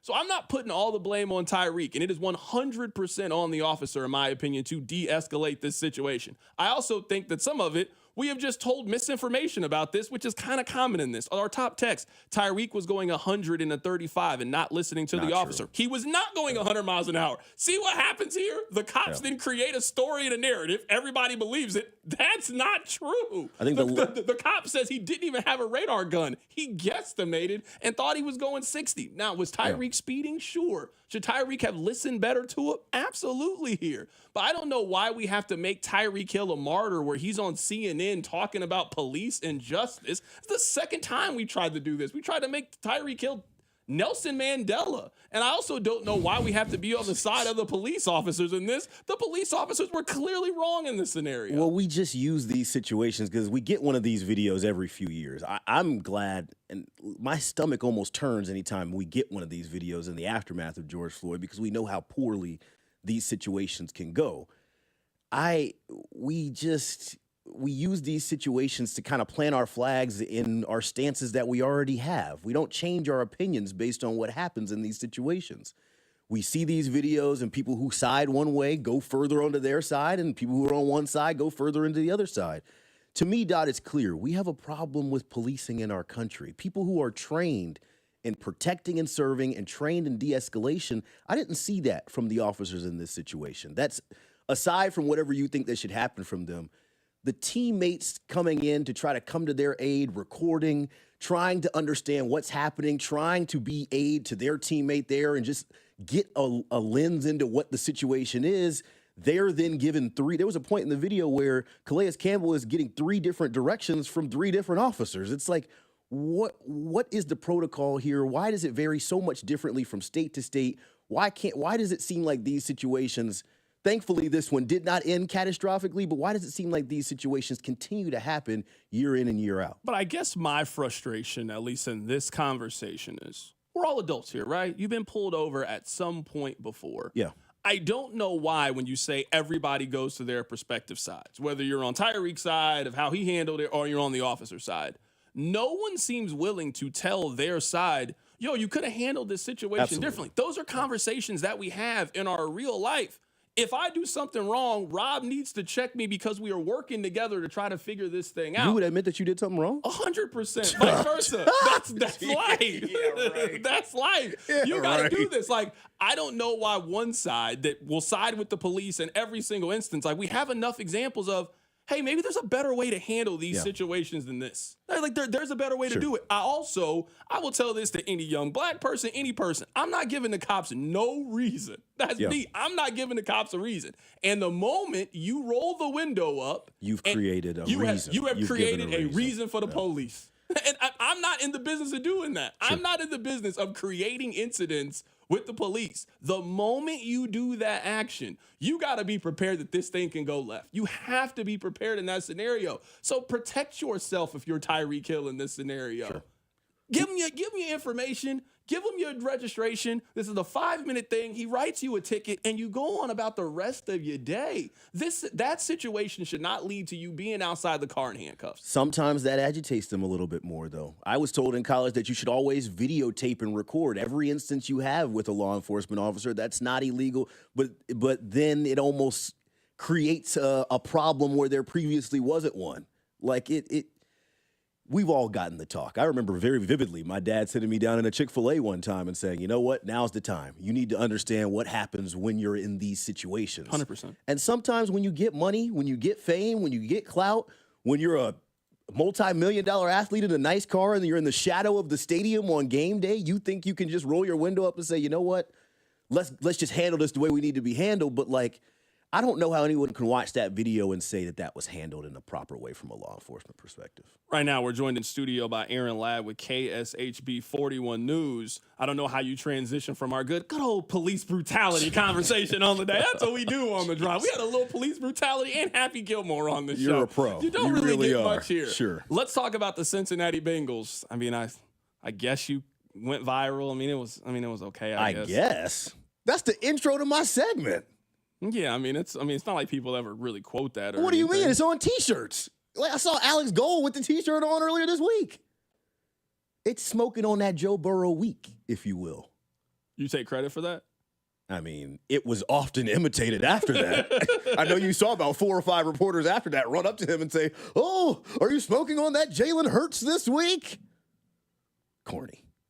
You think whenever you die and you go to heaven, you think that's going to be like the thing, like, man, why should I be in here? Like, I'm going to hand the Kanye bracket. I'm directly going to hell. You know what I mean? Like, oh, I did the Kanye bracket. I do not know you. Please get away from me. It'll be You're a blurb. You're going to hand him the smoking on that Joe Burrow. That's going to be your work when you pass. It'll be a blurb. I was at Park Hill High School earlier today, and somebody had you being an inspiration to the kids? Correct. I talked to their young leadership class this morning, and that was one of the... You were like, I was you 3 weeks ago. I just got my GED recently. That was you talking to the kids? They were like, and the teacher was like, how many of y'all have seen this? There was a couple hands that went up. So the legacy is still out there. I'm just asking. I just didn't know you were out here speaking to the police. I didn't know you were doing that. No, I was not speaking to the police. I was reading the text line. It got me thrown off. I don't think smoking on that Joe Burrow needs to be run this week. I mean, if the Chiefs play their B+ game, it seems like they could beat the Cincy team that went out there and laid an egg against Gerard Mayo's Patriots. Yeah, I don't know. Just Cincinnati is so weird to me because they don't play well in September. They do not play well. But if there is any team that Cincinnati could play that could refocus and recenter the Cincinnati Bengals, it is the one they are about to play. That's it. Yeah. I don't care what happened in week 1. You don't have to tell Joe Burrow too much to get him ready to play the Chiefs. You don't have to tell Jamar Chase too much to get the Chiefs. I expect them to start yapping starting tomorrow when they go back in front of the media. That's what always happens when these two teams play each other. Somebody starts saying something. Justin Reed says something. Then Jamar Chase said something. T. Higgins magically gets healthy this week, even though he wasn't healthy last week. And you also have to know if you're Cincinnati. Now, they've come back from an 0-2 deficit to make the postseason, make the Super Bowl, so I don't think it's it. And the numbers are pretty set in stone about the difference in starting 1-1 and the difference in starting 0-2. And the hole that you create for yourself when you start 0-2. Losing week 1 at home to the New England Patriots is maybe the worst loss you can have in the league. Sure. It is certainly in the conversation of one of the worst losses you can have. It was the largest spread on the board, 7.5. You cannot lose to that team at home. I'm not. Look, I hear you. You're going to get jazzed up. You're going to get amped up. Like, this is the team that you have the rivalry with, and it brings up all those fuzzy feelings and emotions when you play them. But if you're not playing your best football, that's not just a flip of a switch historically in September. Like, this is a team that does start slow. You mentioned them starting 0-2 and then still making it. Like, I don't know how much of that changes just because you're playing the Chiefs. If anything, that makes it harder, especially on the road. This is going to tell me a lot about KC, too. I heard Fesco say that KC is head and shoulders above the rest of the league after week 1. I don't know if we can say that based off, especially how week 1 finished. Yeah, I mean, to me now we're arguing semantics. I think the Chiefs are the best team in the league. Are they head and shoulders better than everybody? I don't know. We're also going off 1 week. We're going off 4 I don't know if quarters. they're head and shoulders above San Francisco. I don't know if they're head and shoulders over the Lions. But if they played each of those teams tomorrow, I would pick the Chiefs to win the game. Sure. And I'm picking them to beat Cincy, to be honest with you. But game script matters. I like Rob, want to see more from the running back room. I didn't think Isaiah Pacheco was great in week 1. I didn't think he looked relatively explosive in week 1 as well. I'm curious. This will be a real test. Has the spread come out already? I haven't paid attention. Yeah, the Chiefs are 6.5-point favorites in the game. Which seems right to me at home. It seems right. That's a lot of points, my dog. It is a lot of points. I mean, yeah, I think that's about in line with this game based on what we saw Cincinnati do in week 1 and based on where it is at home. I mean, we say that Cincinnati is going to give you their A game. If there's one team I know the Chiefs aren't going to look past, it's the team that they're playing. Yeah. You know what I mean? I know the Chiefs are bringing maximum effort. They could be playing San Francisco at home. They could be playing the Lions at home. I know they want to beat Cincinnati. I never question the Chiefs' effort. It's always about their execution. The effort is usually always there. Nah, we can name about 5 games off the top of our head where the Chiefs just come out there and it's like, okay. They did that against your Falcons a couple of years ago. Remember that late in the season game they just came out there? They did that they did that on Christmas against the Raiders. They just went out there and were just, I mean, whatever happens, happens. That team they have one of those games a year. They're not having that game against Cincinnati. That game might come up against New Orleans later in the season. They might have that game against Tampa Bay where it's like, yo, what are you guys doing? Where they get down 13-0 early and they got to get some Mahomes magic to save them. That is not happening against Cincinnati. Do you think Hollywood Brown is close to ready, or is that smoke? I've thought from the very beginning that he's going to miss the first 2 games and play Sunday Night Football against the Falcons. I don't think it's a bad call. I saw Andy say on Monday that, like, he's getting closer. I think that might be a little smoke. We might be a little ambitious there. I mean, I also think getting closer is just a very vague phrase. Like, it's getting closer. Yeah, he's definitely – that's like, oh, man, we're getting older. Closer. Everybody is getting older. You know what I mean? Like, you're not getting any – no one's getting any younger. We're all getting older. We all can only take things day by day. There's no way to skip from Tuesday to Thursday. You have to go through Wednesday. Especially you. You're always getting older. Okay. All right. Now I'm starting to see how I got fired earlier this week. I'm starting to make a lot more sense here. We got Aaron Ladd joining us in studio right now. All right, Aaron. I'm going to give you your time right now. Thank you. You want your 1 minute? How much time do you need today? I mean, this is a very topical. I want you in on this. I don't need an ISO on this. You don't need an ISO. It's I your don't time. Need an if you ISO want to on pass this. the ball to me on your time, I've been carrying you on these segments enough anyway. Gosh. I don't have any problem carrying you. I don't understand why people are acting like Kendrick Lamar is a charity case. You don't want the music for it? You're just going a cappella. You B-Rabbit now? I didn't know you was B-Rabbit now. It's like all of a sudden the Wayne Hive has come out of left field as if he was a deserving candidate just because it was in New Orleans. Like, that's not how these things work. Yes, music is regional, but the Super Bowl is not a regional event, Carrington. I'm going to read off the Super Bowl halftime performing acts from the last few years. The last time it was in New Orleans, Beyonce did it. She's from Houston. Beyonce, Houston. Bruno Mars from Honolulu when it was in New Jersey. Katy Perry in Glendale, Arizona. Coldplay in Santa Clara. Lady Gaga in Houston. Justin Timberlake in Minneapolis. Maroon 5 in Atlanta. Like, the list goes on and on. I love Lil Wayne. I appreciate Lil Wayne. An absolute legend in the game. And I think where people are kind of conflating it is if you were going to go rap, because I think a lot of people were thinking, we got a lot of black acts in a row. Like, maybe they were going to throw us a Taylor Swift or something like that. I actually thought this was the Morgan Wallen one. I would have definitely switched at halftime on that one. I just what I thought it was going to be. He's had a great year. Or like a Post Malone or something like that. You think Post Malone is host the Super Bowl? You think that's where he's at in his career? I didn't see Kendrick coming. But I think he's an absolute incredible year. I think he's an absolute dirt. But also, you got to remember, he just did like a little medley 3 years ago. Yeah, he did one song. No, he did 3 songs. Oh, he didn't? Oh, I thought he only did All Right. DNA, he did All Right, and he did one other song. I guess Humble, just someone who has seen both of them in concert recently. Like, I just saw Lil Wayne when he was here during the Kelsey Jam, and I went to Kendrick Lamar's concert when he was here. It's not close as a performer. It's not even kind of close who's going to put on the better Super Bowl halftime show. And maybe I'm just a little too old for this. We had to sit through U2. We've had to sit through The Who. We've had to sit through Bruce Springsteen. You know what I'm not ever complaining about? Hearing the music I want to hear during halftime. I would have taken Lil Wayne. I would have took Kendrick Lamar. I would have took Big Sean. Play music I want to hear during the halftime. I'm not here to listen to your music during halftime. If they had played Morgan Wallen, it's just a halftime break for me. I'm not trying to hear Last Night. Fill up on the snacks at that point. Get a little more buffalo chicken dip. So I'm perfectly fine with the choice that they have. Do we get a Not Like Us snippet in this? That's my other part of it. They're going to play the beat at least. That's the biggest song of the year. Because I explained this to a lot of OVO fans like yourself. I'm like, look, this is the biggest song of the year on the biggest stage in music. It's Rob and I got into an argument because he played that as one of the bounce back music, and I was like, don't ever do that around me again. Don't play that beat around me, man. Only the most popular song of the year. Can't play it on the show. Around me, man. We got to play Drake songs, but we don't get to play Kendrick. That's the rule. I picked the side. Yeah, we know. Losing side. Beforehand, you said, I believe the direct quote was, what has Kendrick Lamar ever done to justify respect? Okay, I was wrong. Please clip that. Please clip that. That's not even the most, I need that. That's not even the coldest take I've ever had. The coldest take I've ever had was I thought that JJ Watt was going to be a bust.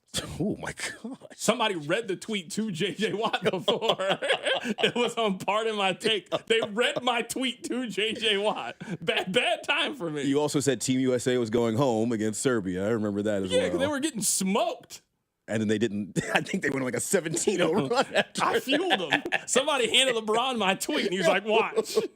I know. You guys should be thanking me, honestly. You're the reason that we won gold this year in men's basketball? 100%. Steph Curry wasn't making any shots. I tweeted that. Then he became the best shooter in the world again. That's what I do. I inspire people. I uplift people. The reason I get called Chargers dot, the Chiefs were playing 500 ball. The Chargers were better than them. And look what's happened. They turned into a dynasty after that happened. I don't get enough credit for the sacrifices I make for this city. Did you have cleats on like Harbaugh watching the game? No. No, I didn't even know he did. That's crazy. He did. Yes, he wears cleats before every game. Do you have a jersey? I have one jersey, yes. Do you wear jerseys to the game? Come on, dog. I'm just asking. Well, first and foremost, I work Sundays. When am I going to wear a jersey to a game? You just went to you worked for the Missouri game, too. Yeah. Okay, I have one jersey. It's a Julio Jones jersry. I have not gotten jerseys. When's the last game that you just went to as like a regular fan? Just, I like sports. I want to be at the game. That's a good question. I went to the Royals game I saw you at when you asked me for a photo and an autograph. Okay, that did not happen. You had on a shirt and tie. You just wear that regular to the game? That wasn't. And you had a backpack. Yeah, you definitely were. Yeah, what's going on here? It was a Royals game. I think it maybe was Royals-Dodgers. Did Dodgers come here this year? I don't even remember. I think so, though. It was...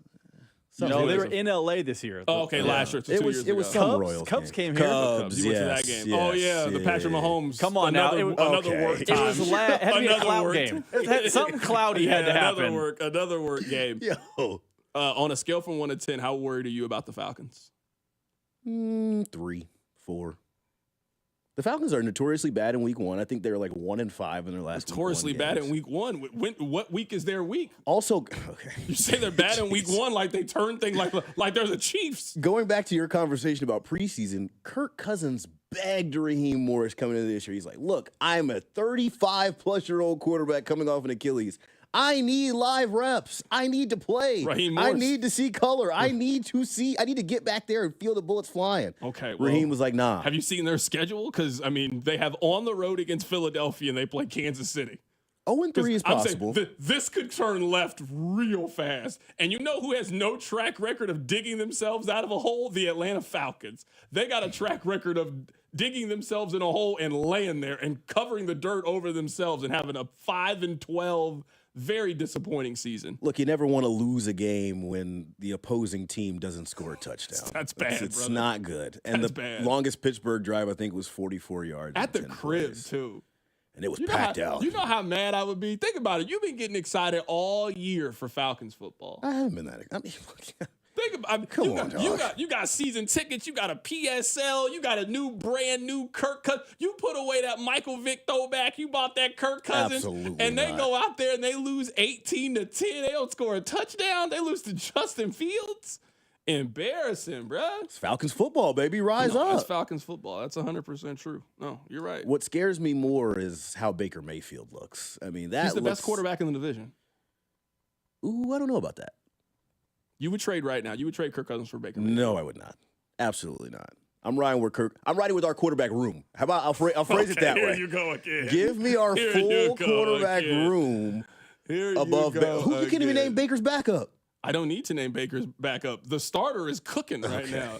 The starter is cooking. You know what? They would have scored a touchdown if you gave Baker Mayfield all those weapons. You boys couldn't even get in the end zone, couldn't locate the end zone with a compass.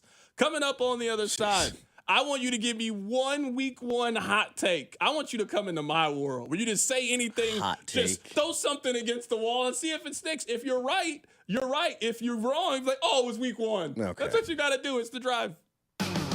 The Drive with Carrington Harrison on your new home for K-State Athletics, 96.5. The Fan, brought to you by DM Injury Law. Have you or a loved one been in a car wreck? Contact DM Injury Law today and get the money you deserve. Car wreck? Remember, Mike's got this. What's better than watching your team win? Winning money while you do it. I'm Jim Costa, and on Cash the Ticket, Mike Valeni and I give you the edge to make every game playable. College football, NFL, we're breaking it all down game by game. Your podcast feed is going to be filled, and you're going to love it. You can click on the games you care about. We do it all. With our analysis, we're finding games that other people aren't talking about. We're turning every Saturday and every Sunday into days where you got a chance to win. Don't just sit on the sidelines. Cash the Ticket with us. Follow Cash the Ticket in the free Odyssey app or wherever you get your podcasts. Hey everyone, it's Ted from Consumer Cellular, the guy in the orange sweater, and this is your wake-up call. If you're paying too much for wireless service, you don't have to keep having that nightmare. Consumer Cellular has the same fast, reliable coverage as the leading carriers for up to half the cost. So why keep spending more than you have to? Seriously, wake up and call 1-888-FREEDOM or visit consumercellular.com. Savings based on cost of Consumer Cellular single line 1, 5, and 10 gig data plans with unlimited talk and text compared to lowest cost single line postpaid unlimited talk, text, and data plans offered by T-Mobile and Verizon January 2024. Hi, welcome to Staples. Yeah, my daughter needs a laptop for college, but I need to watch the budget. Well, Staples hot deals on tech are backed by a price match guarantee, so our prices won't be beat. Great. I can't believe my baby's starting college. She'll do great. I know. Oh, let's get you a great deal on a laptop. Save big on tech for school at Staples. Now get up to $300 off select PCs. Ends 8/31. Price match guarantee valid within 14 days of purchase. Exclusions apply. For details, visit staples.com/price match.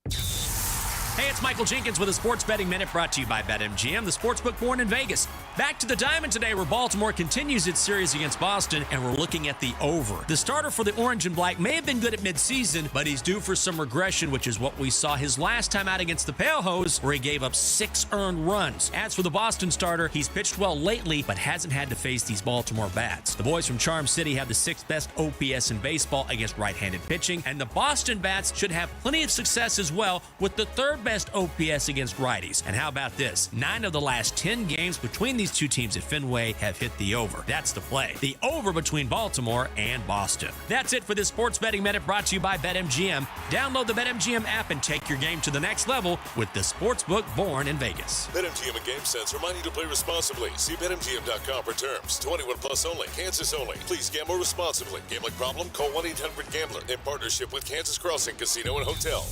Many of us are looking forward to retirement, but when it's time to tap into your savings, do you know how long your money will last? Make a game plan for your retirement income distribution from UMB Private Wealth. They'll create a custom strategy for you to help make your hard-earned retirement savings last. Just go to umb.com/privatewealth to schedule your personal appointment. That's umb.com/privatewealth. The new John Deere Gator XUV lets you cut, pack, drive, scout, weld, stack, feed, pull, load, tow, spray, and haul, all in a single day. Because with the highest cargo box volume in its class, customizable features, and a towing capacity of up to 4,000 pounds. It gets the job done. You just have to get in the seat. Learn more at your John Deere dealer or visit johndeere.com/GatorXUV. I don't feel so good. You do feel hot. DayQuil Kids will take care of that fever. What about my cough? DayQuil Kids has that covered. Will it make my throat feel better? Yes, that too. But will it taste good? Yep, DayQuil Kids comes in your favorite flavor. Purple? Well, yes, it's great.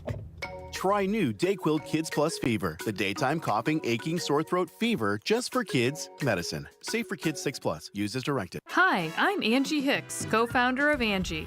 When you use Angie for your home projects, you know all your jobs will be done well. Roof repair? Done well. Kitchen sink install? Done well. Deck upgrades? Done well. Electrical upgrade? Done well. Angie's been connecting homeowners with skilled pros for nearly 30 years, so we know the difference between done and done well. Hire high-quality, certified pros at Angie.com. Vanguard is 100% client-owned, serving over 50 million investors every day. Whether you're planning for retirement, putting your kids through college, or saving up for your next adventure, Vanguard can help you set personalized investment goals. All investing is subject to risk. Vanguard is owned by its funds, which are owned by Vanguard's fund shareholder clients. Copyright 2024, The Vanguard Group, Inc., all rights reserved, Vanguard Marketing Corporation Distributor.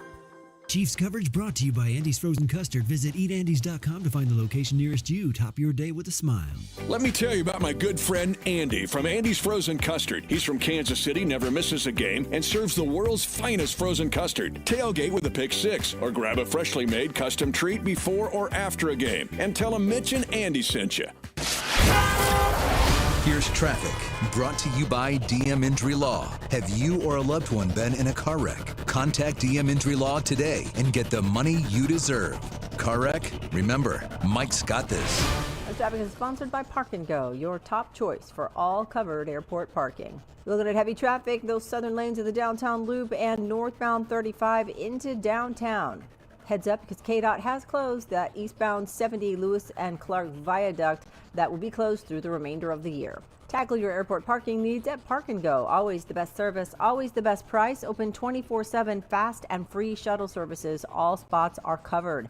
Reserve your spot today at bookparkandgo.com. Park & Go, family owned and operated. I'm Lori Pearson for 96.5 The Fan Traffic. Patrick Mahomes joins CDOT every week during the season, right here on 96.5 The Fan. Let me tell you guys something, and Aaron's going to deny this. Aaron was like, hey, man, we should hang out. I'm like, yeah, man, you know what? Why don't me and you, we haven't sat down, broke bread, had a meal. Because you keep ignoring together. me. It's been a lot of that energy. Hey, man, you haven't called me, man. You haven't scheduled it. My texts don't even go through. They don't even say delivered. They just sit there. Hey, man, I just want to know when we're going to eat. Where are we going to eat? I'm looking for a mentor in this business. I promise you next week we'll go eat. That's a lie. I promise you I'll make time for you, okay? I promise you. And it's so nasty. Y'all are going to find out why that's nasty. You know, on Thursday we could go. I don't really have that much of an interest in Bills and Dolphins. I'm not a Dolphins person. You know I'm not a Dolphins believer. Thursday, actually, SEC Commissioner Greg Sankey will be in town along with Moon Choi. They're approving the $250 million North End Zone renovation. And I'm going to be having dinner with them. You know what? I would love for you to go up to him and start dancing. And then he says, what are you doing? Say that you're doing the Sankey leg. Can you do that for me? I just want that was terrible. I just want you to do that for me. You get get paid to do that? Yes, I thought it hit. That was a zinger. I'm proud of that one. That was bad. I'm proud of that one. God, that was Rob bad. laughed low key. He couldn't let you know that was a good one. He couldn't let you know. All right. In order for you to keep being on this show, I need one NFL hot take. This is a hot take, too. We talked about this in the break. NFL hot take. I mean, it's got to be piping hot. I'm ready to stand on it, too. Okay, what is it? I still believe in Bryce Young. He's not a bad quarterback, man. The confidence is being drained from him with every snap. And this is what happens when you have two different head coaches in 2 years. You got different play callers in 2 years. The skill positions around you are that of Liberty North. Your offensive line can't stop a nosebleed. This is what we talk about when we talk about guys going to teams and systems and organizations that can't put successful units around. The reason why, or one of the big reasons why Patrick Mahomes is because he's with Andy Reid. He's with Travis Kelce. C-Dot, do me one favor. Don't cheat.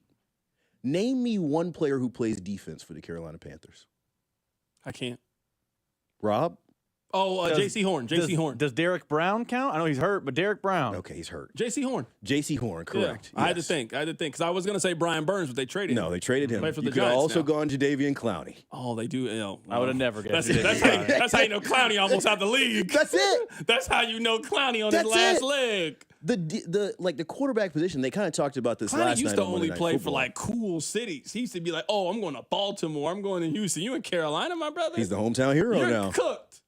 Oh, you go be the hometown hero. You're done. You gotta put your jersey up in the rafters. You're done. Think about that trade that Carolina made. This is when the draft was here in KC.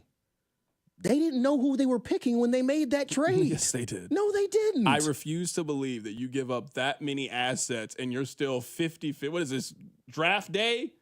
You wrote it? No. You don't. So they traded away DJ Moore and they traded away who else? They thought Bryce was going to be that guy. I still believe in Bryce. I think. Have you seen anything in the NFL? I'm not saying what he did at Alabama. Have you seen a single thing in the NFL that could make you think, man, that guy can turn it around? I'm telling you this. I know you might not want to admit this. If he was white, you'd be calling him Sam Darnold. Oh, my gosh. Outside. You would not be giving a white QB this kind of love. You kind of trying to hold out for the brother man. And that's okay. I'm on your side here, but let's be honest here. The way that Bryce Young has played here, he's got Christian Ponder energy is what he got. The NFL is not at a depth for black quarterbacks right now. I don't know if you've noticed, but there's 14 others outside of Bryce Young right now. Like it's only 4 good ones. It's only 4 good ones. I still believe outside of the pocket he does some really things well. And because he's running for his life half the time. I do still believe in Bryce Young. The physical stuff and the traits of him not being big enough, I thought that was completely overblown coming out. I saw more from Anthony Richardson on Sunday than I've seen in 17 games. Anthony Richardson has a better team around him. I don't think Carolina's as bad as you think. I'm not saying I don't think. So you're telling me if I put Anthony Richardson on Carolina, they'd be better than what they are right now. I think he's done. I'm not disagreeing with you. I think he's done in Carolina. Yeah. I mean, he's cooked. Yeah, I think he's a backup quarterback in the league. But I think it matters what team and organization you go to. I 100% agree with you. If you go to a job, I haven't seen any pop. I haven't seen any. Bryce Young has done nothing in the NFL to make me think he can be a good quarterback. Nothing. At no point has he. Oh man, that was a good game. That was a good play. I haven't seen it.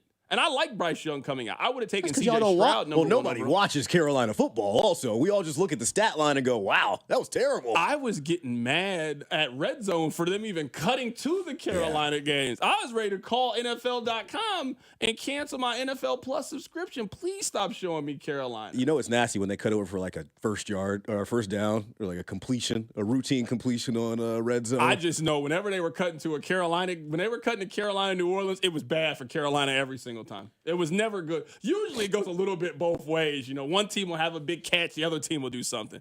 It was bad, bro. Like, I also think his owner is one of the worst in the sport right now. Think about that. Coach, quarterback, ownership, GM. Like, I think that they've got 3 of the 4 wrong right now. Give me, I guess, so someone on the text line says, Lad is right. Carolina is bad. Young will be fine in the right situation. Give me the quarterbacks that's looked as bad as Bryce Young left and things worked out. Because usually, if you play how Bryce Young plays, you go somewhere else. It ain't like you turn things around. Sam Darnold was bad in New York. He then got an opportunity to go somewhere else. He kept being Sam Darnold. So give me the quarterback that was, I'm with you, bad situation, bad team, all of this kind of stuff. Give me that team. That guy then left year 3. Because we just saw Justin Fields play. He looked the same. He looked with the Chicago Bears. He looked better. He didn't turn the ball over. And the name I was going to give you in retort was... They didn't score a touchdown. They won the game, Dot.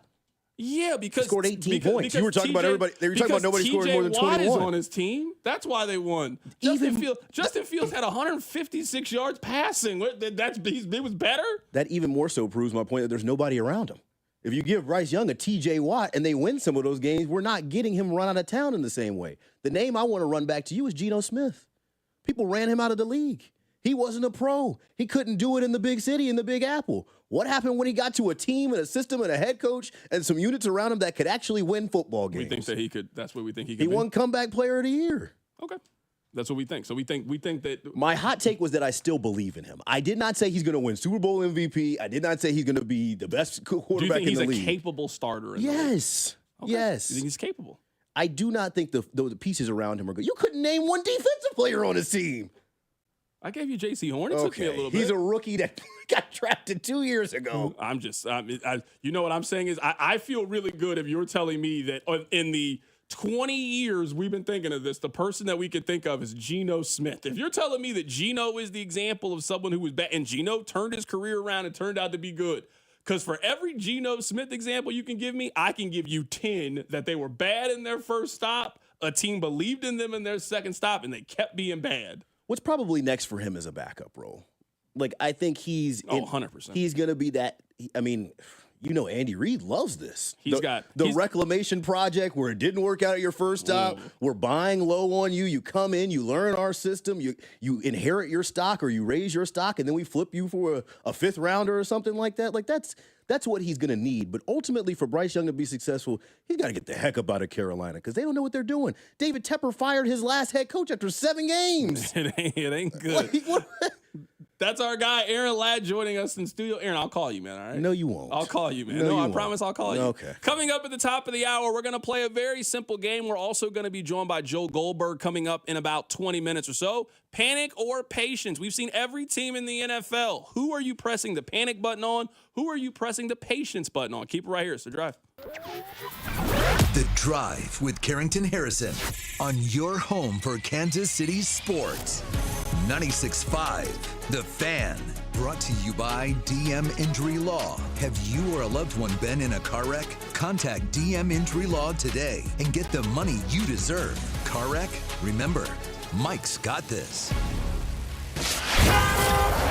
Here's traffic, brought to you by DM Injury Law. Have you or a loved one been in a car wreck? Contact DM Injury Law today and get the money you deserve. Car wreck? Remember, Mike's got this. Driving is sponsored by Park & Go, your top choice for all covered airport parking. You're looking at heavy traffic, those southern lanes of the downtown loop and northbound 35 into downtown. Heads up because KDOT has closed that eastbound 70 Lewis and Clark viaduct that will be closed through the remainder of the year. Tackle your airport parking needs at Park & Go. Always the best service, always the best price. Open 24/7, fast and free shuttle services. All spots are covered. Reserve your spot today at bookparkandgo.com. Park & Go, family owned and operated. I'm Lori Pearson for 96.5 The Fan Traffic. I'm Mitch Holtis, voice of the Kansas City Chiefs. Choosing the best doctor for your eyes is one of the most important medical decisions you'll ever make.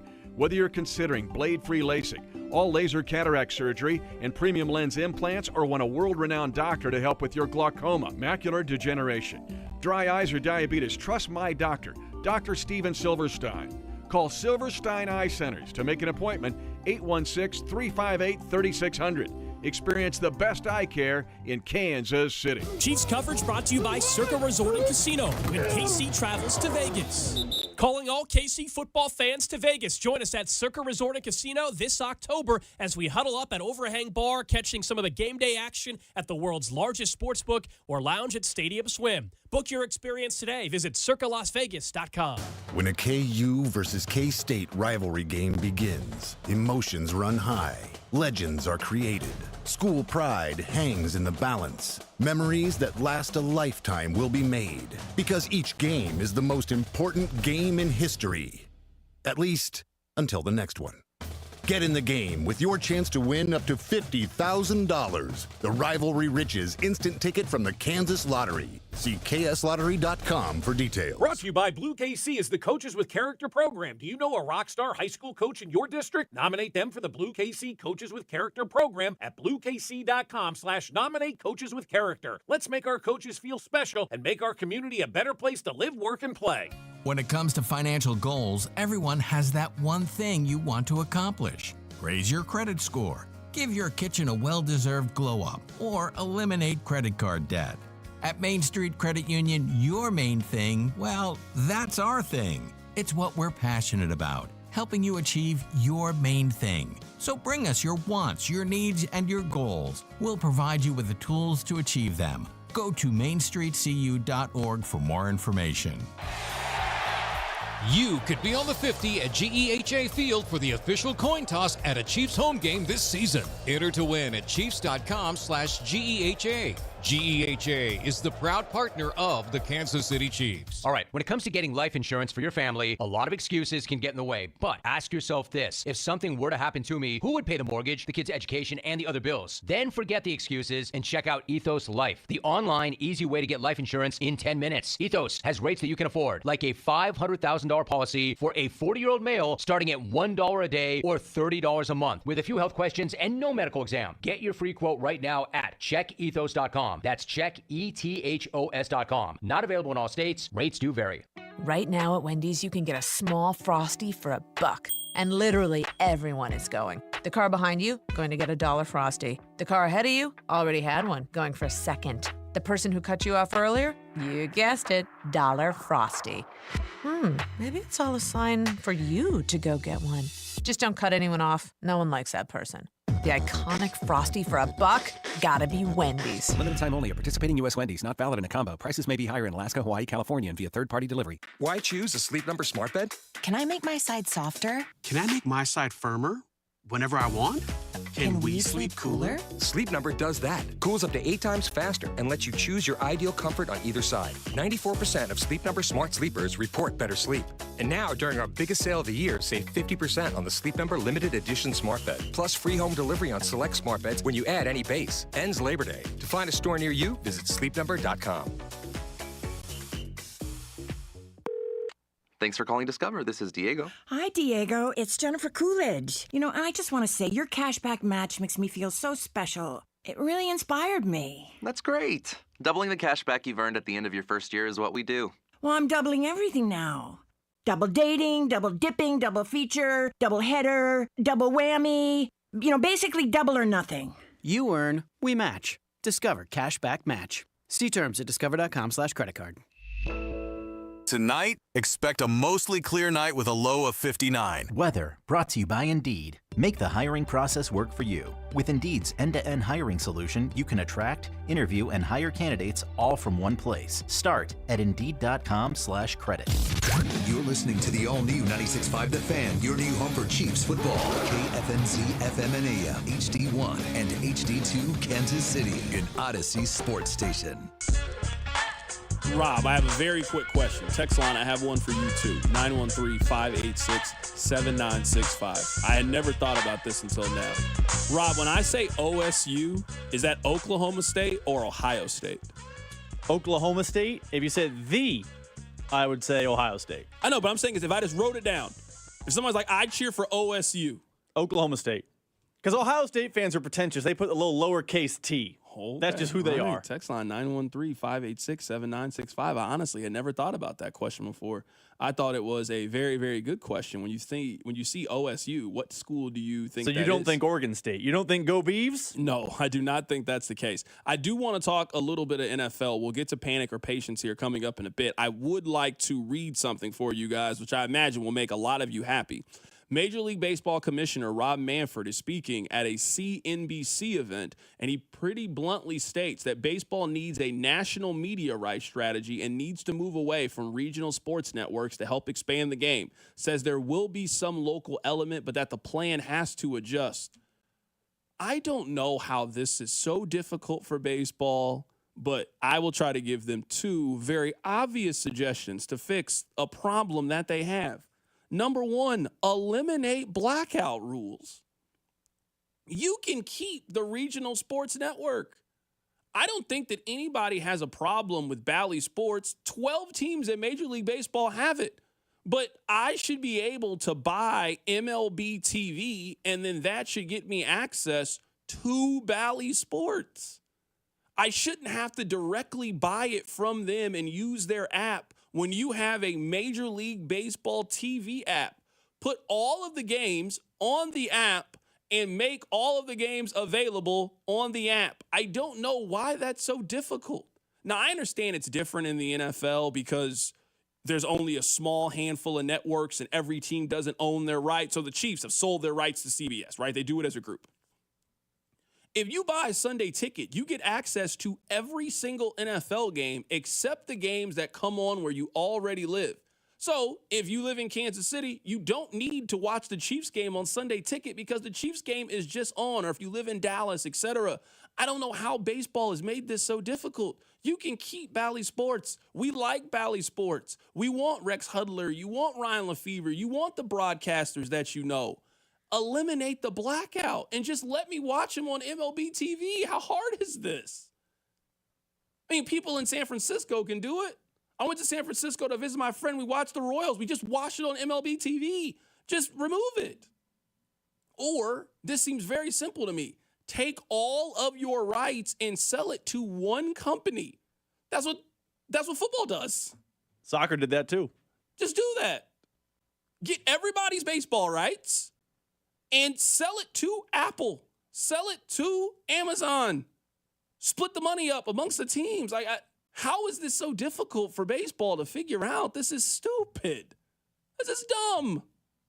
Take all your television rights. This is how college athletics work. The Big 12 has a deal. The Big 10 has a deal. We have a deal with these networks. If you want to watch Big 10 football, this is where you find Big 10 football. This is obvious to me. Remove blackouts or sell all of your rights. Now, I understand maybe that will make the Yankees mad. At some point, you got to get baseball to do something that maybe is at a small detriment to one team that could be a positive for everybody.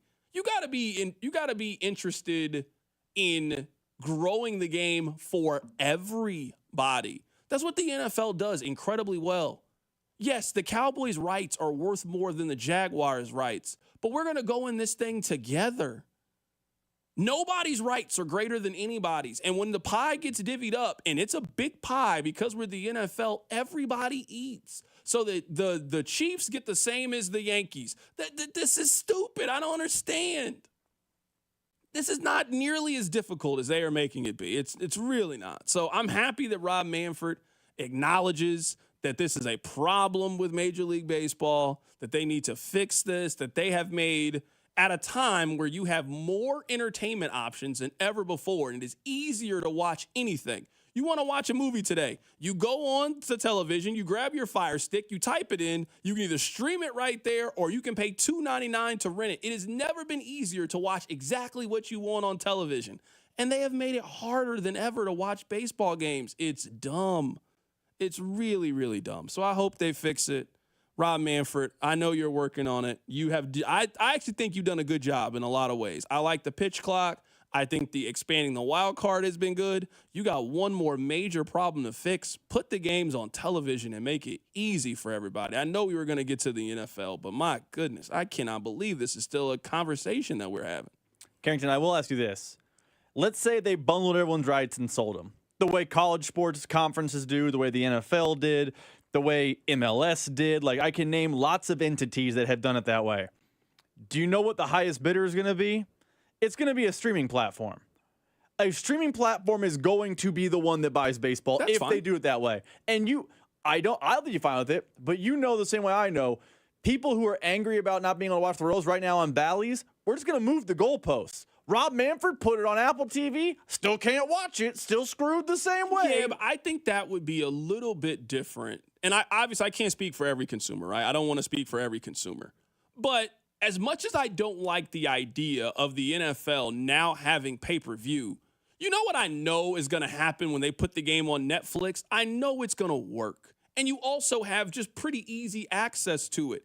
Everybody's device has an app that is specifically designed for you to watch Netflix. It doesn't matter if you got a PlayStation, doesn't matter if you got it does not matter. Your television has been designed for you to watch Netflix. And Netflix works 99.9% of the time. It's going to be great.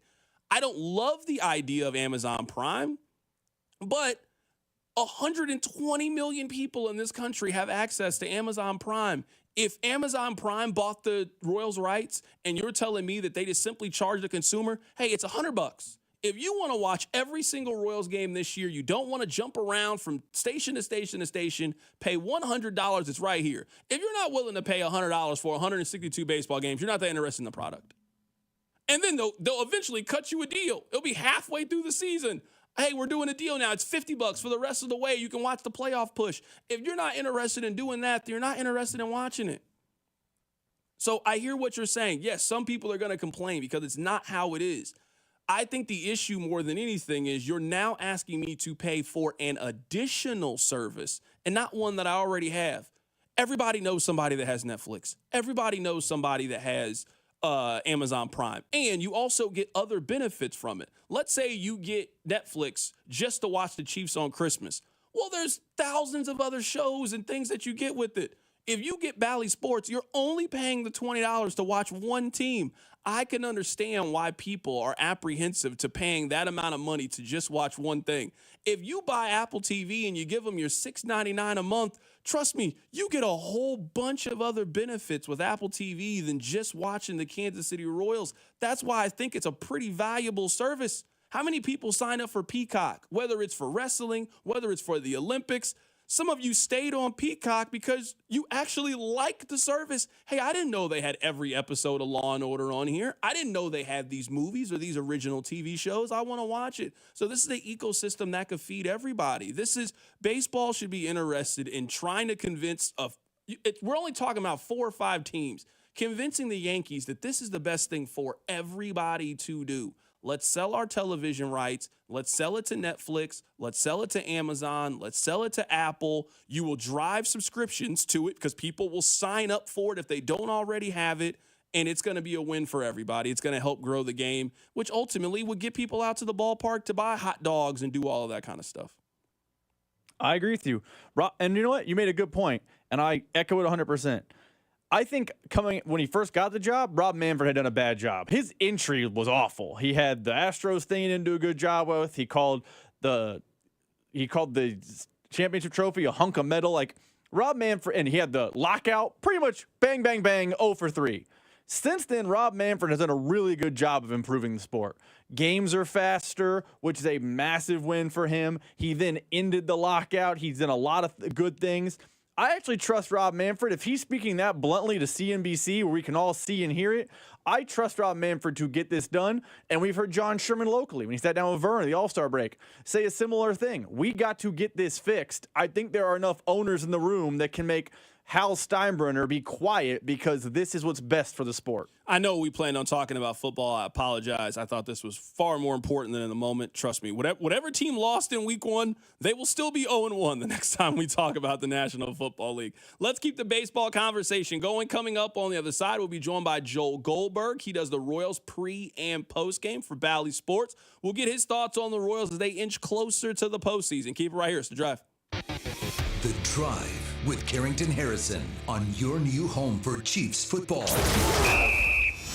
96.5, The Fan, brought to you by DM Injury Law. Have you or a loved one been in a car wreck? Contact DM Injury Law today and get the money you deserve. Car wreck? Remember, Mike's got this.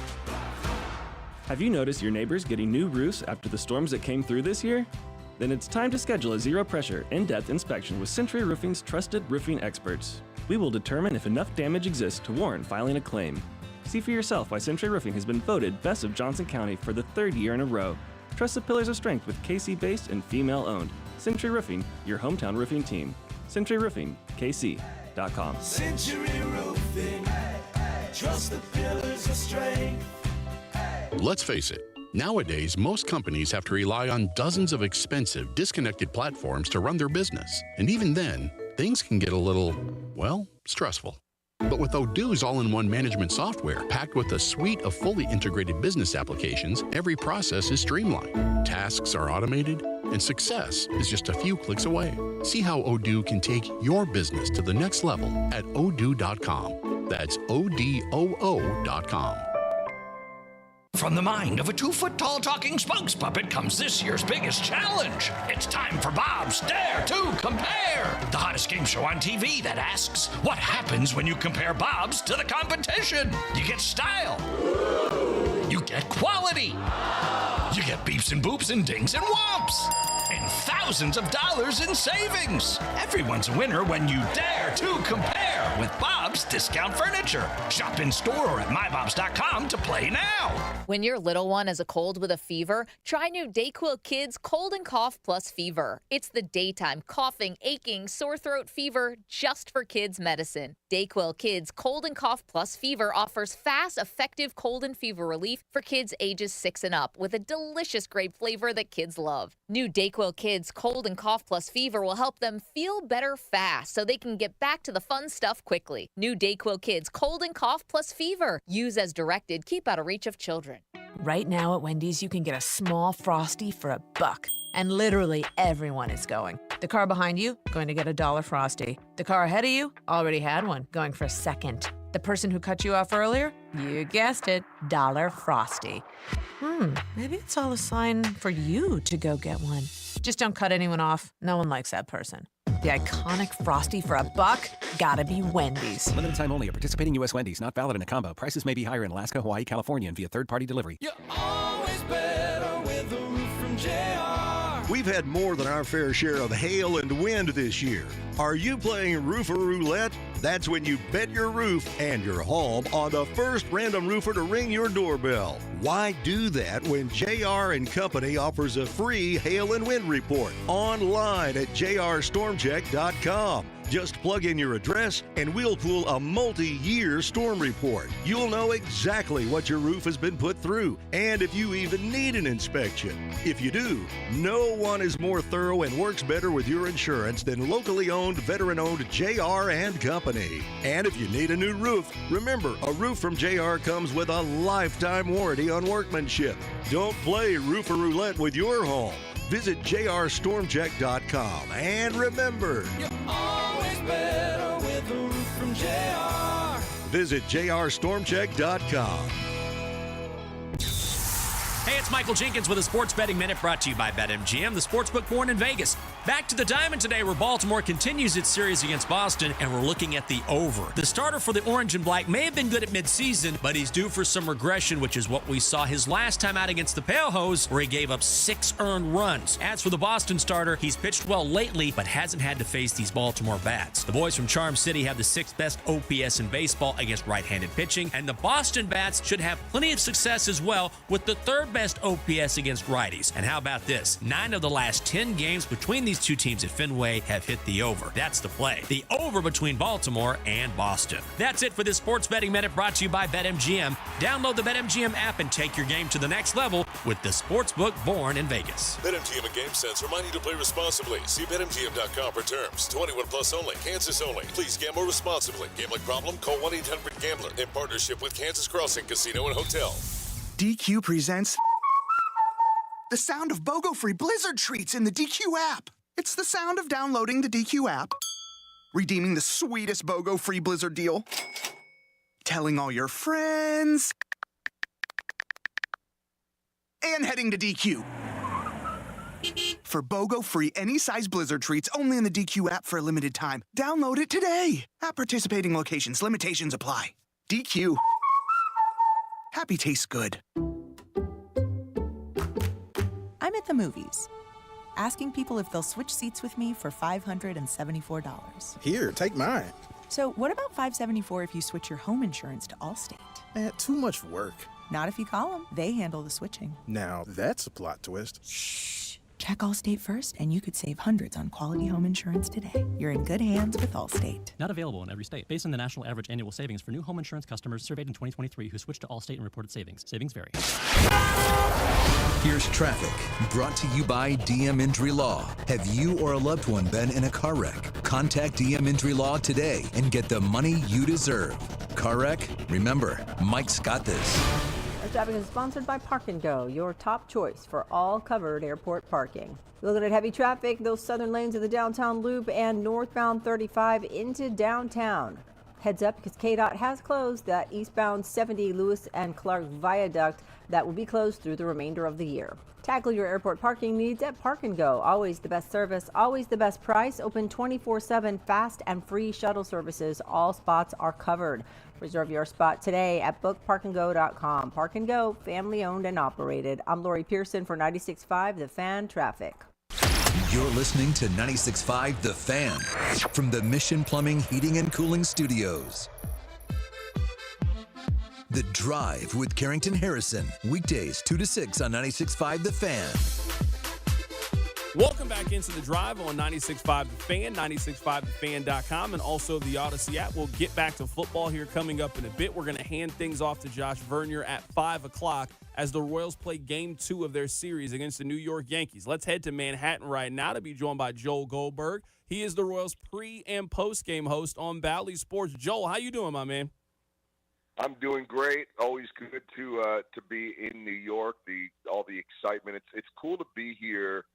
It's always, it's New York, so it's always the bright lights. But to have two teams that are almost both certainties to get into the playoffs, even a potential playoff preview, is pretty cool because we haven't seen a lot of that between Royals and Yankees in recent years. What is your favorite city to travel to? What is your least favorite city to go to?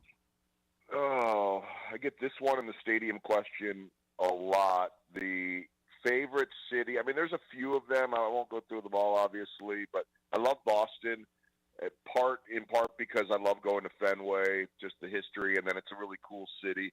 I love New York. This might be surprising, but two old guys like me and Ryan Lefebvre, we went out this morning and just walked for 5 miles, walked over towards Central Park, around there, and back down around. So that was cool. I love Toronto. I think the bigger cities are fun. I like Seattle too. It's a little bit different than the world we're used to living in.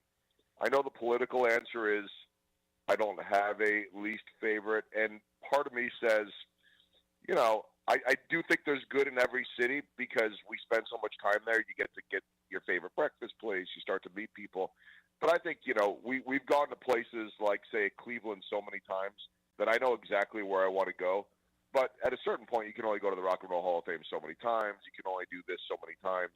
And so that's why I like the bigger cities. There's just more to do, and you're never going to run out of things to do during your mornings and your free time. I have to ask you one more food question before we get to the baseball. Who has better pizza, Chicago or New York? This is a great question because I grew up in almost both places. I grew up outside of Philadelphia, and then we moved to Chicago when I was 13. I'll always say East Coast pizza is better, but I also feel like if I want like Chicago deep dish, I remember Jon Stewart did something on this on the Daily Show at a certain point. It's not pizza. It's a version of pizza, but I think it's almost like a distant cousin. So I grew up with that old school, folded over, New York style, East Coast style pizza. That's usually my favorite. Right now, we're talking to Joel Goldberg, who is the Royals pre- and post-game host on Bally Sports. Joel, before we talk about last night and just sort of looking ahead with the Royals, this team won 56 games last year. You were there every single day interviewing around the team. Can you even believe the turnaround that they have? That right now, Fangraphs has them as an over 90% chance of making the postseason. They have taken the bet off the board on FanDuel. It is that much of a foregone conclusion. Like, you and I are going to be talking about you're going to be attending a Royals playoff game here in 3 weeks. Yeah, it's absolutely crazy. I think after the fact, we always say hindsight's 20/20. After the fact, you can see how it happened. We saw it happening at the time. It was really hard to envision. The answer that I gave CDOT back during spring training was some version of this. I guess I'm paraphrasing myself now. It was, well, of course they all believe they can win because I've yet to see a team, even the White Sox this year, said, well, if everything goes right, we could do it. Every team thinks during spring training that if everything lines up right, you catch a couple lucky breaks. But, if we go back to that time, everybody was trying to figure out, who's the one team from this division that makes it because it's a terrible division. And it's certainly looking like there are going to be 3 teams that make it. What I felt at the time and what I said at the time was if they could get to 500, that's a really good year. And I think they can do it with all the moves they made. But let's at least take a deep breath here, because that will be 25 more wins than last year.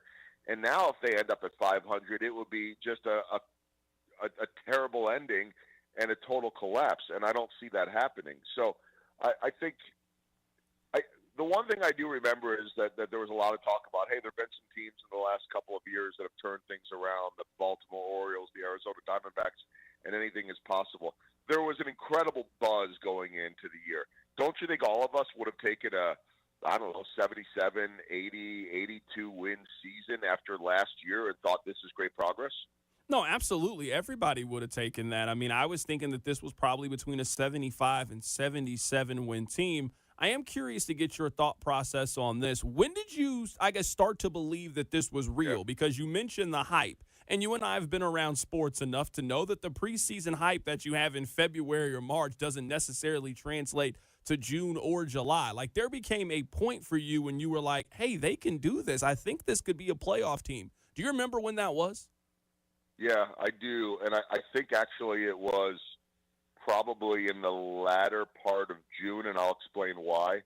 And it is like the fact that I can remember this. I don't remember what I ate for breakfast yesterday, or even the final score. Well, I do remember the final score of the game, but I had to think about it for a second. But here was my thought process, and I thought they'd be somewhere around 77 to 82 wins, and so we were all off great. Glad that we underestimated that. But what I thought was April, end of March into April, same thought I have every single year. Just start off strong. You don't have to go and start off like gangbusters, but don't get buried in April. How many years have we seen this Royals team? They're not the only one in baseball, but how many years have we seen the season basically looking like it's over in April? And you can have a bad April and still win, but you're playing catch-up the whole way, and so you don't have any equity there. They played well in April. So then I thought, okay, in May, let's just make sure this isn't a fluke. Before we start believing that this is a playoff contending team, let's see if they could do it again in May. They did. I remember my thought at the end of May, and I said some version of this on the air late May, early June. I said at some point, this team is going to face some adversity, and they're going to face some losing. How do they respond to that? And June was the first month that they didn't play great. They had some losing streaks in there. And I just remember that when the month was over, they were only maybe 2, maybe 3 games under 500. That was the moment that I thought, this is the first month they didn't play all that well. There might be something here beyond just a decent team. And then they went out and they played well in July, and at that point I realized by July, by the All-Star break, that this team, while not a guarantee to play in the playoffs, this team has what it takes. And I felt like we were able to identify a bit of what that was, and it's really simple, kind of boring. It starts with starting pitching. And I felt like good teams avoid long losing streaks. And this team, which was oftentimes losing 2 of 3 games, they haven't been very good in rubber games, but what they were doing was they'd lose 2 of 3 and then they'd go sweep a team. They'd lose 3 of 5 and then they'd go sweep a team. And so they're quickly just mounting the wins and going 1 over, 2 over, 3 over, 5 over 500. The run differential was mounting. And it was just sort of a slow and steady ascent and a consistent ascent.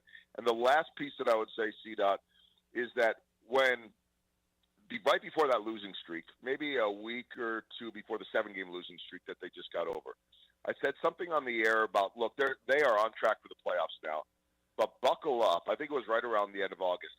I said something silly like on the air, like, if you like roller coaster rides, if you like going to Worlds of Fun, which I don't, then buckle up and enjoy this ride, because they will be tested at some point. They will have a losing streak at some point. I didn't realize it was going to be like a week later that they lost 7 in a row, but this was further confirmation for me that they just lost 7 in a row. They came back and chased that with 4 wins in a row, and they are right smack dab in the same playoff spot with as good of a winning percent or a playoff percentage chance as you just mentioned from Fangraphs as when that 7-game losing streak started. So it's been building all year long, but I feel like I started getting a hint of it in early June and then certainly into July. Right now we're talking to Joel Goldberg, who does the pre- and post-game for the Royals for Bally Sports. We love basketball analogies on this show. We love a good cross-sport comparison. What it felt like with the Royals to me is in a basketball game, when you go up 11, then the other team goes on a run, and now you're up 5, and you call timeout. How you respond after that timeout will determine if you win the game. Well, after that timeout, the Royals hit a big 3 in that series sweep against the Minnesota Twins, and I think it allowed everybody to exhale a little bit because you were looking at the standings. Minnesota's right there. The Tigers are right there. You start talking yourself into Seattle or Boston. I feel like that series win against Minnesota, how they won it, dominating that series, it has given everybody the nice breath of fresh air that they needed. Totally agree with you, and I thought that was one of the most important series on the year for 2 reasons. One, the obvious, they were just coming off of that 7-game losing streak. So I do think winning that finale against Cleveland to stop the losing streak and not get swept by the first-place team, we'll see if they catch Cleveland or not. I still think they can. But I think that winning that game against Cleveland and not going into the Minnesota series on an 8-game losing streak was extremely important. You sit on an off day, 8 in a row, and now you got to face a Minnesota team that you were, I think, 3 and 7 against on the year. And for whatever reason, Minnesota had the Royals number this year. So I think the second piece to that, and echoing what you just said, is that this is a team that has had their number. No team had beat the Royals more than the Twins this year. They just hadn't played good baseball against them. It started right from the beginning, the first series of the year, where they were able to avoid a sweep on the final Sunday of that opening series. To be able to sweep the Twins, to be able to give up only 2 runs in the series, to be able to do it the way they did, and really kick a Minnesota team that's down right now, a Minnesota team right now that by the numbers still should make the playoffs, but now suddenly they're the ones that are eyeballing Boston and Detroit in the rearview mirror.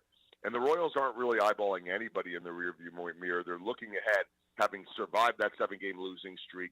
And yes, nothing is guaranteed, but there's a reason why that percentage is just a little bit over 90%. They're in the driver's seat right now. And so I think that Minnesota series was one of the biggest of the year. I think that they were able to shed a little bit of that weight, the monkey on their back that was Minnesota, and show that they could certainly play with them, and that when you have great pitching, anything's possible.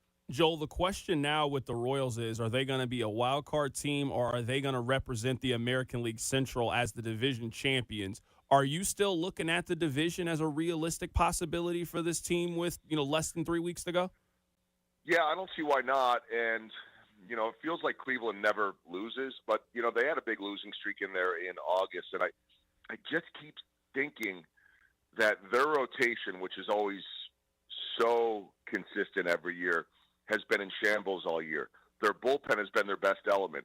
Their bullpen has been ridiculously overused this year, and that's not even a critique of them. That's just what they've had to do. And the Royals have been the opposite. A lot of innings on their rotation.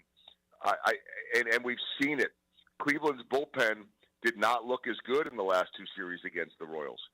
So we'll see. I mean, it's unfortunate that they're playing the White Sox these next couple of days. Like, if you're in a race, you'd love to have the White Sox once or twice before things are up. But, the Royals took care of that business. They went 12-1 against them. The shocking part to me on Cleveland is that they're 6-5 against the White Sox this year. Like, how did the White Sox win 5 games against them? So maybe Chicago can do the Royals a favor and win 1 or 2.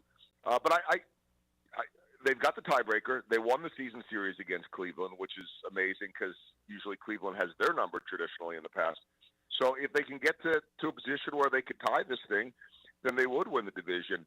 And I think that would be incredibly favorable because you're either going to get a bye or you're going to get a home series, for those that haven't paid too much attention to it. The playoff, the wild card format has changed. I think for the better. We love the way things went in 2014. If we had lost that game, I think we would have been lamenting the fact that it was only 1 game. So we benefited from that. And now you got to win 2 of 3, but it's all in one location to eliminate the travel and having those top teams sit for too long. So it would certainly be beneficial to win the division. If you don't win the division, then you're looking at, potentially a wild card matchup against Baltimore or New York, and you got to go there. I think I'd rather take my chances against Baltimore. there's something about coming to Yankee Stadium. I mean, the Royals have won one series here since 2014. So if they're going to break that slide, they're going to have to do it with wins tonight and tomorrow. It's just a tough place to play. Joel, I got two final questions for you. The first question is, I'm going to give you the power to vote for MVP. I want you to make the case for Bobby Witt Jr. over Aaron Judge. Well, we know what's going to end up happening, and this isn't so much what I usually would say is, big market favoritism, it's the Yankees, it's New York. I mean, that's all part of it, sure. But the numbers that he is putting up are historical. When you got a guy in Judge that's leading in homers, RBIs, OPS plus, WAR, on and on and on. But he and Bobby Witt Jr., we ran a graphic last night, have a WAR of, at least before last night, like 9.6 each of them. And we were rattling off the players since 2020, or pardon me, since 2000, that have had a 10-plus WAR, wins above replacement, in a season. Bonds did it 4 times. A-Rod did it once. Mookie Betts did it once. It's all names like that. Mike Trout did it twice. If Aaron Judge gets to 10, he's going to have done it twice. My point on that is that he and Bobby Witt Jr. are neck and neck there. So my argument on Bobby Witt Jr. would be, I think there's 2 or 3 things I would say. One, very few people in the history of the game have had a season like he's had, statistically. That may be as much a product of just his very unique skill set. We've seen power hitters before. We've seen some version of an Aaron Judge before. We very rarely have seen this type of version of what we're getting from Bobby Witt. The speed and power combination, the leading the league in hits and batting average. I think all of those categories are important. I just think those power numbers are typically going to trump it more. I think that, to me, the arguments, if you're saying they're close, that should put Bobby Witt Jr. ahead. 1, he's played in every game. Nobody else has done that. 2, he's done so at the most important position in baseball, at shortstop. I guess you could argue catcher would be as important. So he's doing it at shortstop, which is just remarkable because all the other names that I mentioned in terms of WAR and all that are not shortstops. They're typically outfielders or that. So, is he going to win it? I don't think he is. Is he worthy of winning it? Yes. If I had a vote, I don't. I'd probably be biased because I've seen every single one of his games this year. I think that there's always seen up in that, what is the true definition of most valuable player? And I think if you took Bobby Witt Jr. away from the Royals, they may not be in this race. The Yankees did lose Aaron Judge for a while, and they're still in, contention for that division title. So I think that would be my argument for Bobby. And I think when all is said and done, if he stays healthy through the course of his career, he'll end up with more MVPs than Aaron Judge. Last thing here, Joel, we have a circle of trust that we stole from Meet the Parents, and we put, players in there, teams inside our circle of trust. Let's say that it is a 5-4 game in the postseason. Let's say we are heading into the 7th inning. How would you handle that? Who is in your circle of trust right now in the bullpen for you to hold a 5-4 lead? Because the names and the arms are kind of scarce on this side. Maybe, maybe not. So I think we all agree that at this moment, and of course we know how these things can change in a moment, I think we all feel pretty good about Lucas Erceg in the 9th. I don't think that's what you're getting at, right? You're trying to get at the 7th and the 8th, which was actually a discussion that we were having a little bit last night because we weren't sure if Erceg would be available and never made it to that point because he had gone the last 2 days in a row. Hunter Harvey doesn't seem to be making progress. That doesn't mean he won't be back. I would have liked to have thought that he would have been the 8th inning guy, so let's rule that out right now. At that point, I think that John Schreiber's in there somewhere. I think that's going to be a little bit based on matchup and, do you need a ground ball, that type of thing, versus a strikeout. I want to give you 2 names that to me right now are intriguing only because I didn't ever expect them to be in the discussion. And that would be Chris Bubich and Daniel Lynch. And I would love to see over these final few weeks a little bit more high leverage for them. Bubich has been getting some of it. Lynch has been coming in for 2 or 3 innings, but both of those guys at times have looked really unhittable. Is it possible that just being aggressive and coming out there for an inning could be what it takes? So I think John Schreiber's in that mix somewhere. And then, all of them have been decent out there. I just don't know exactly who that eighth inning guy is yet. I do think that they have some nice options at this point, but I would like to see a little bit more of Lynch and a little bit more of Bubic, two guys we thought whenever they made it back might be in the rotation at some point. But I think both of those guys could be very useful. That is our guy, Joel Goldberg, joining us on the show today. He is the Royals pre- and post-game host for Bally Sports. They got another one on the road in Yankee Stadium. Joel, it's always great to catch up with you and talk baseball. Let's do this in a couple of weeks when they make the playoffs. Sounds good to me. See you, Carrington. Absolutely. That is Joel Goldberg joining us on the show. Let me remind you guys that Monday, September 30th, so 20 days from now, it is the 10-year anniversary of the Royals' wildcard victory over the Oakland A's. You can hear that entire game from 1 a.m. to 6 a.m. Monday morning right here on 96.5 The Fan. Plus, we'll have special content and guests throughout the course of the day to celebrate the anniversary, including you will hear the bottom of the 8th through the bottom of the 12th from 7 to 9 on Monday, September 30th, right here on your home for Royals baseball, 96.5 The Fan. Yes, we are getting to the point where we are 10 years removed from a lot of the success that the Kansas City Royals have had, and hopefully they create some more memories this October. Coming up on the other side, we'll talk about James MacArthur, and if there's somebody that I'm kicking out of the group, it might have to be him. I'll also tell you the things that I learned most in week 1 of the NFL season. Keep it right here. It's The Drive. The Drive with Carrington Harrison on your new home for Royals baseball. 96.5 The Fan. Brought to you by DM Injury Law. Have you or a loved one been in a car wreck? Contact DM Injury Law today and get the money you deserve. Car wreck? Remember, Mike's got this. This is the story of the one.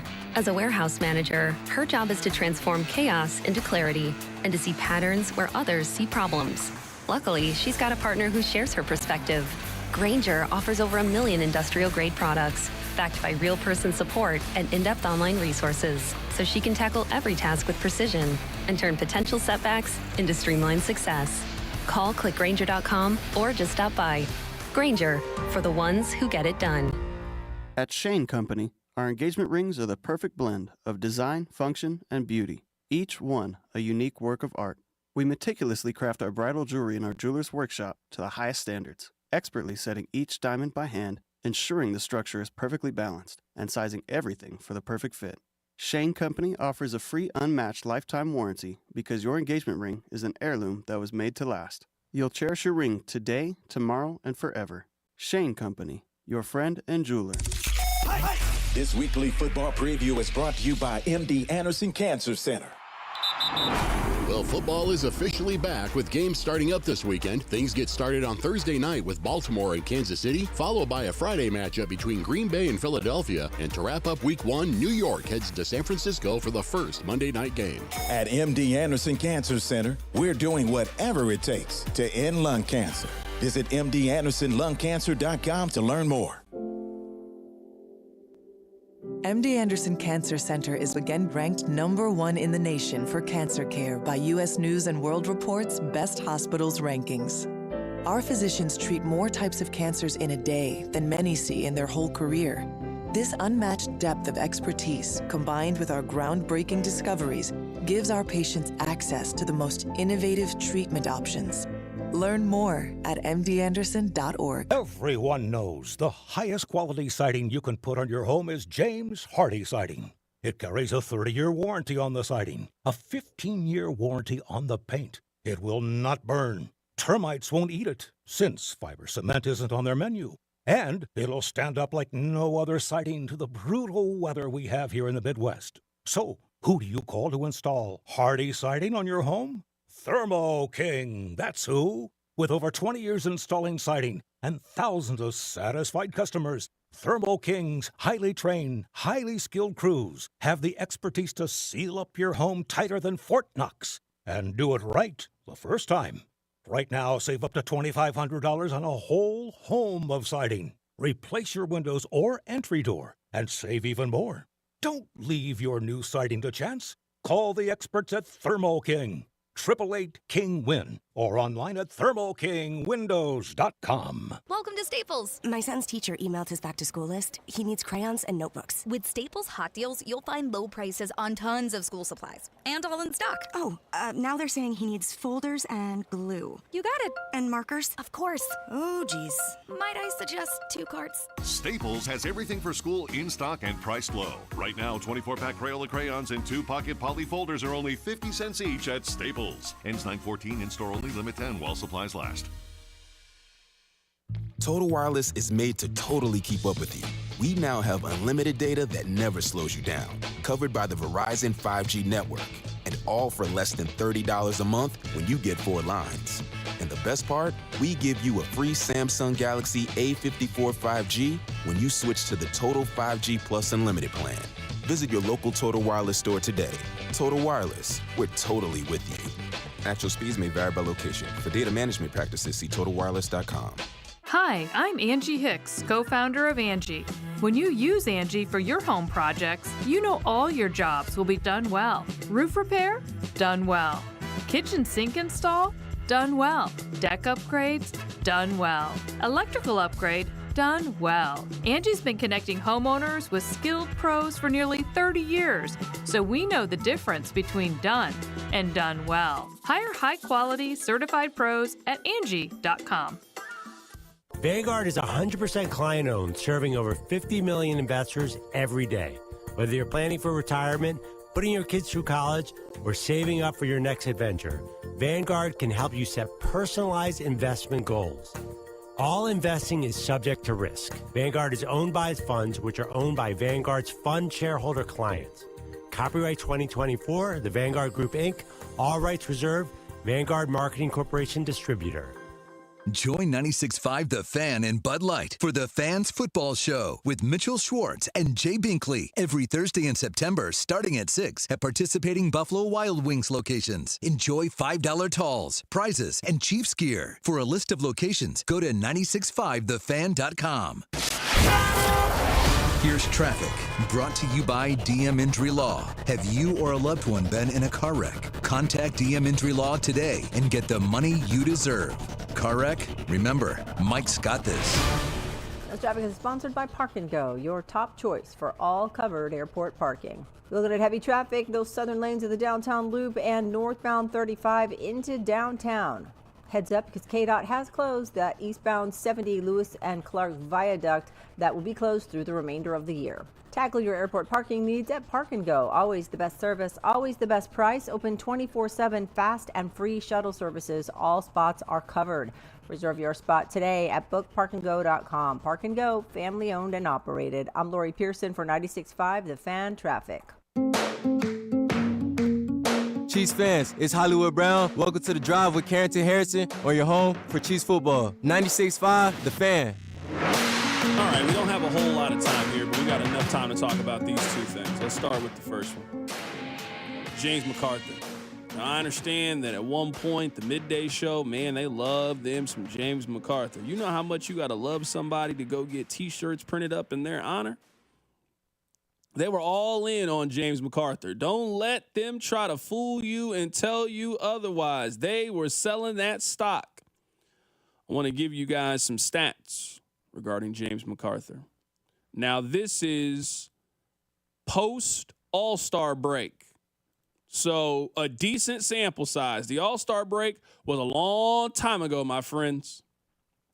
James McCarthy has made 19 appearances. He has pitched 17 1/3 inning. He has given up 23 hits, 16 runs. He has a 7.27 ERA, and opposing teams since the All-Star break are hitting .319, .367, and they are slugging .500 against him. He's cooked. If we are asking the question, and trust me, at some point the Royals are going to have to answer this question, it is going to be 5-3. They are going to be winning on the road against Houston. They have to win this game. It is a 3-game series, and you got to win 2 of them if you were trying to advance to the ALDS. They are going to be in the lead, in my opinion, in one of those games, and that's when the fun is going to start. I'm telling you right now, I can't tell you exactly who needs to be in the 7th and the 8th. I think we know who needs to be in the 9th and Lucas Erceg. I can definitively tell you who cannot be part of that conversation. It cannot be James McArthur. I asked Rob this question earlier. Hey, Rob, do you trust James McArthur? He looked at me and said, yeah, in a low-leverage situation. I looked at him and said, it's the playoffs. Playoffs? Low-leverage situation? The Royals are trying to win their division. They're trying to host a couple of these playoff games. They're trying to advance. There are no more low-leverage situations. If you were telling me the only time you trust James McArthur is when the game is decided, he cannot pitch in these games. So 913-586-7965. I'm not here telling you that I have all the answers. I am not here telling you that I know the manager's job, Manager Q, better than he does. I'm telling you that if it is a 5-3, 5-4 ball game in the 6th inning and they put James McArthur in, trouble is right around the corner. It is at least not going to be a clean inning. 17 innings, 23 hits. A couple of guys are getting on base. He cannot come in. Cannot do it. Cannot do it. Rob, do you have some thoughts on James McArthur before we move forward and talk football? I feel like everyone knows that. The one person who doesn't seem to know that is Q. Like, that's the person that needs to know. It don't matter if you and I know this or Tim from Olathe knows this. It doesn't matter if he knows. The only person who can decide on whether or not he goes in or doesn't go in the game, he needs to know this. And I'm not...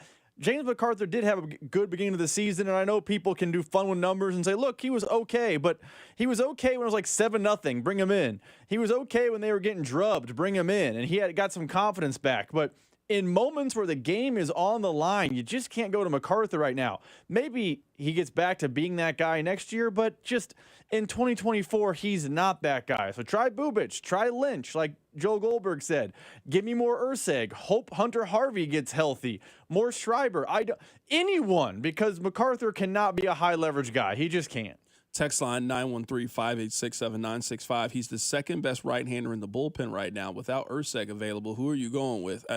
If James McArthur, with his 7 ERA since the All-Star break, is the second best right-hander that the Royals have in the bullpen, they have answered all the questions I have about if they can do this thing or not. That's also not true. John Schreiber is better than James McArthur. John Schreiber is right-handed. Like that, we could pick apart that comment pretty quickly.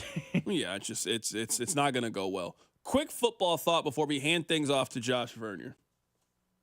I told you guys this in the offseason, and I can feel good about, through 1 week, I might have been right. If your savior is a 40-year-old quarterback who is coming off an Achilles injury, your team is in trouble.